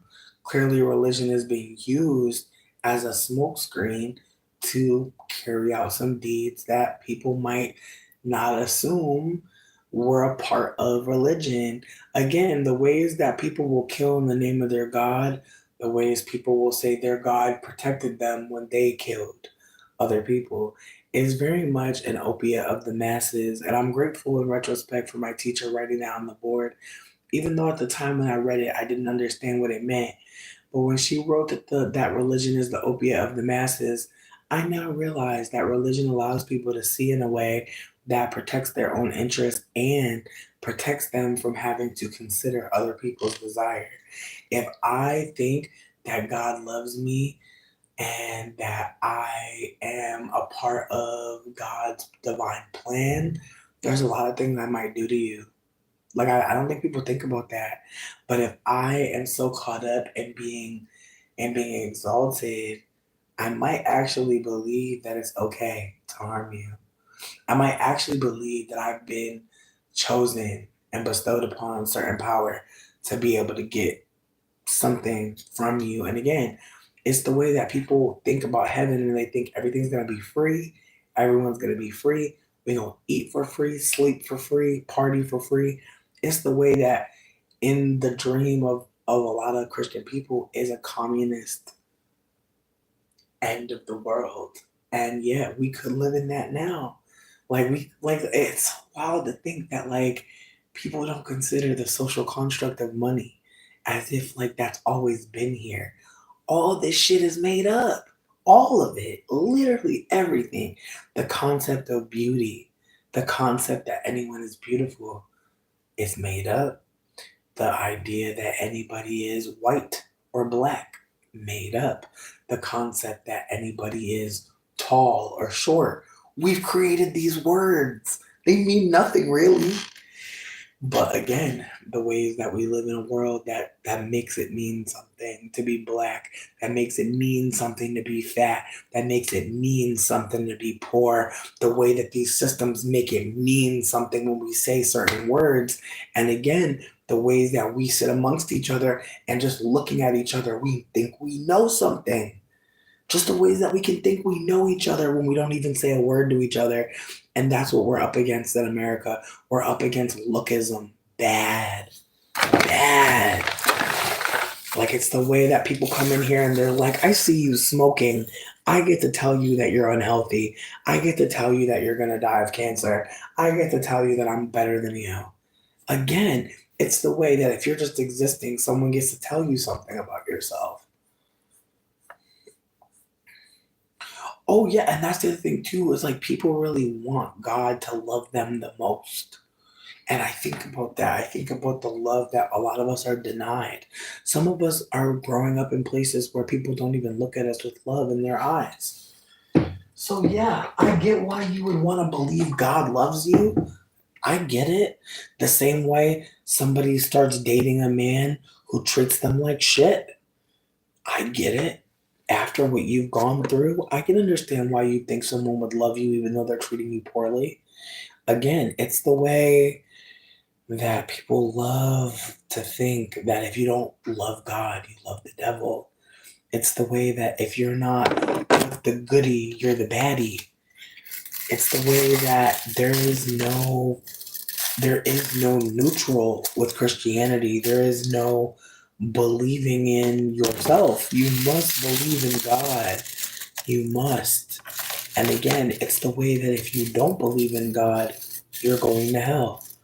But it's like, if you don't believe in God, why would you believe in hell?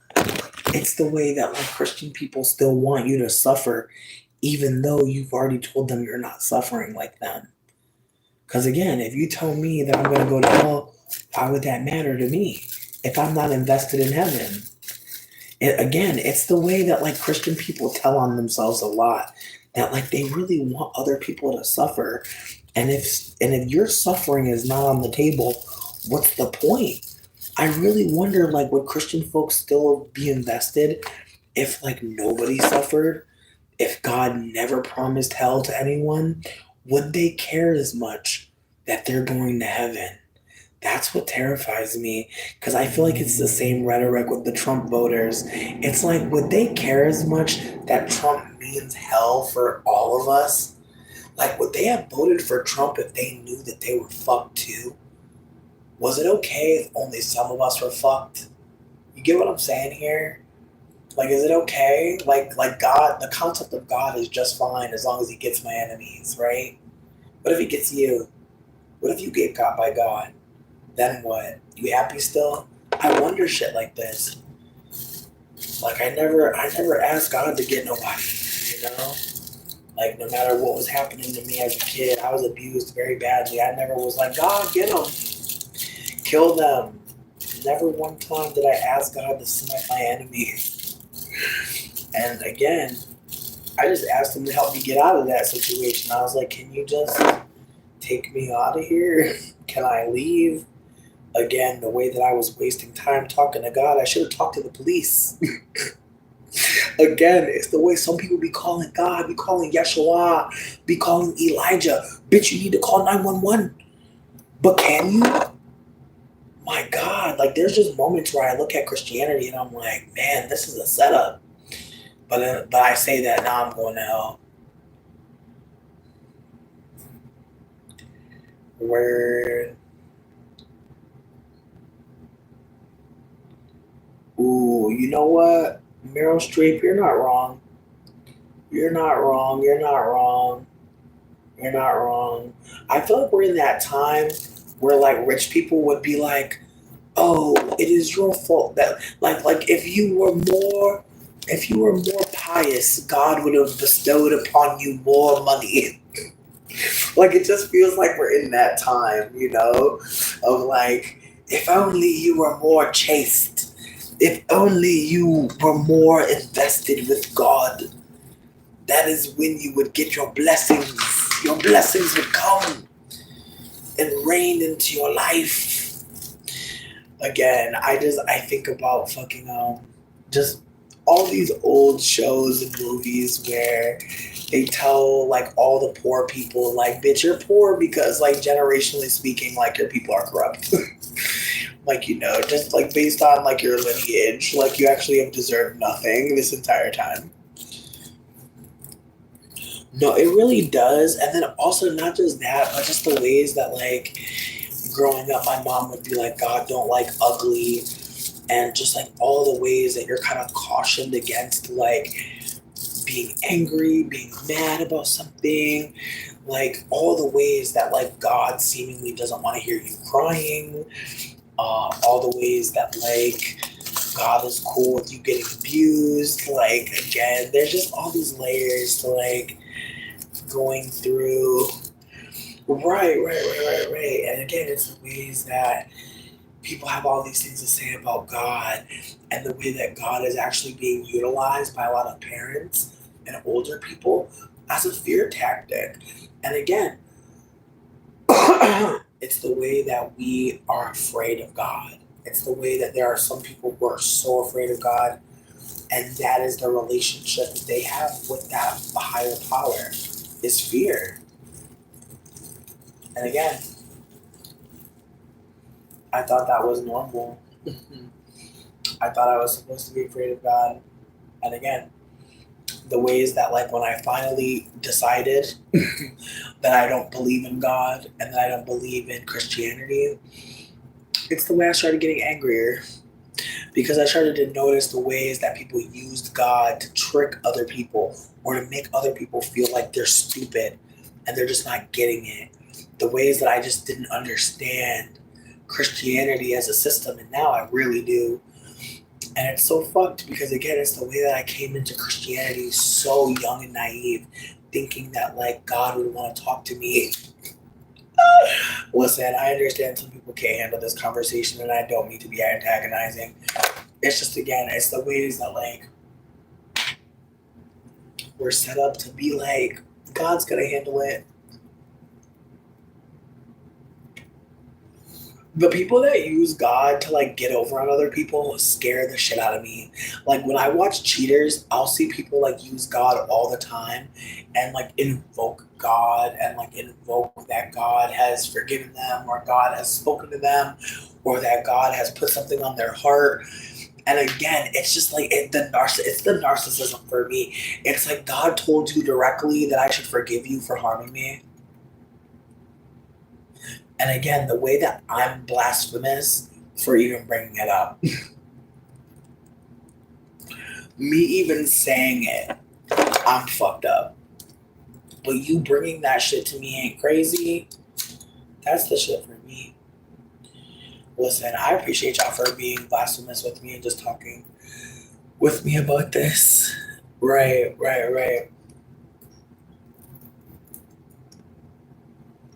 I just be like,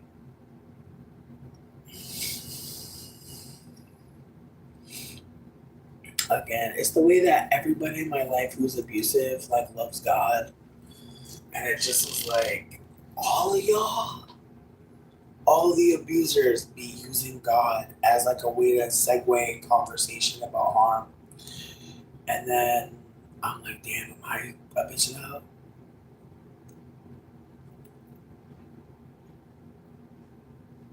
Psst. I love y'all. But yeah, no. Bitch, say that 3 times. Like, it's the way that, like, if God is real, y'all, where is he at? Like, that's the thing. It's like the Christian girlies will really be like, my God is here with me. It's like, but can he come here, though? Can he pop up all over here a little bit, you know?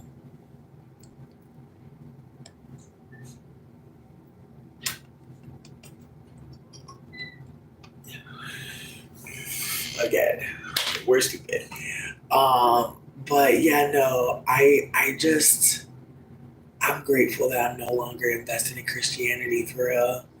I'm so grateful because the more that I think about it, the more I'm like, damn, there's so many of us who really think like we're bad people, like we're not doing the right thing, like we're failing God. I know so many young women that worry about failing God.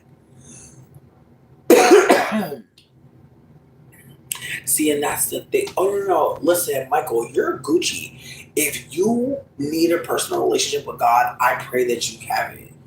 But I think some of us have like spent our lives being indoctrinated in the church in a particular way, especially if you're not a man.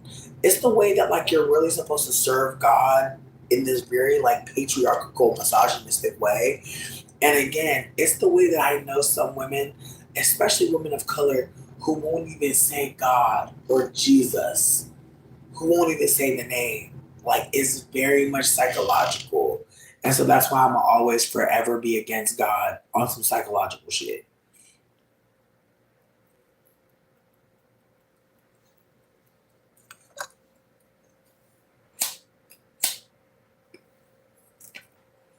My main fear is that there are so many people, especially Black people outside of America, but also in America, that have been taught Christianity to stop them from actualizing. And I know some people may not want to hear that, but the amount of anger and rage inside of many Black and brown people that is being kept at bay because of Christianity, if this country ever had a massive anti-Christian awakening, we will see some shit. We will see some things moving, bitch. But until then, it's a lot of people pausing. Not because they want to, because they scared of going to hell. I need y'all to know this. A lot of people don't kill because of hell. Not because it's not the right thing to do. It's many people sparing lives because they think they're going to hell. Not just prison. I just want to put that out there right now. Christianity is very much keeping some of us alive, bitch. And again, I feel like even saying that made me think about the times when Christianity was including chattel slavery, was very much making a case for Black people being inferior. And I'm noticing that time was very close to the Nazi time. Was very close to, like, you know what I mean? Like, and again, like, even Nazi, like, that is not the original, you know what I mean? The original is the motherfucking colonizer. Like, that's the first Nazi. So, again, it's a lot going on, but I'm going to say bye to my bookie before he go to work. I'll probably be back Sunday night to kick it, but I don't know, y'all. Like, just please know, like, you're not crazy. Like, we live in a weird fucking time. We live in an anti-Black time. You're not crazy. You're not crazy. You're probably depressed. Probably feeling like a doomer. I just need all people to know. And listen, some white people, I need y'all to hear this.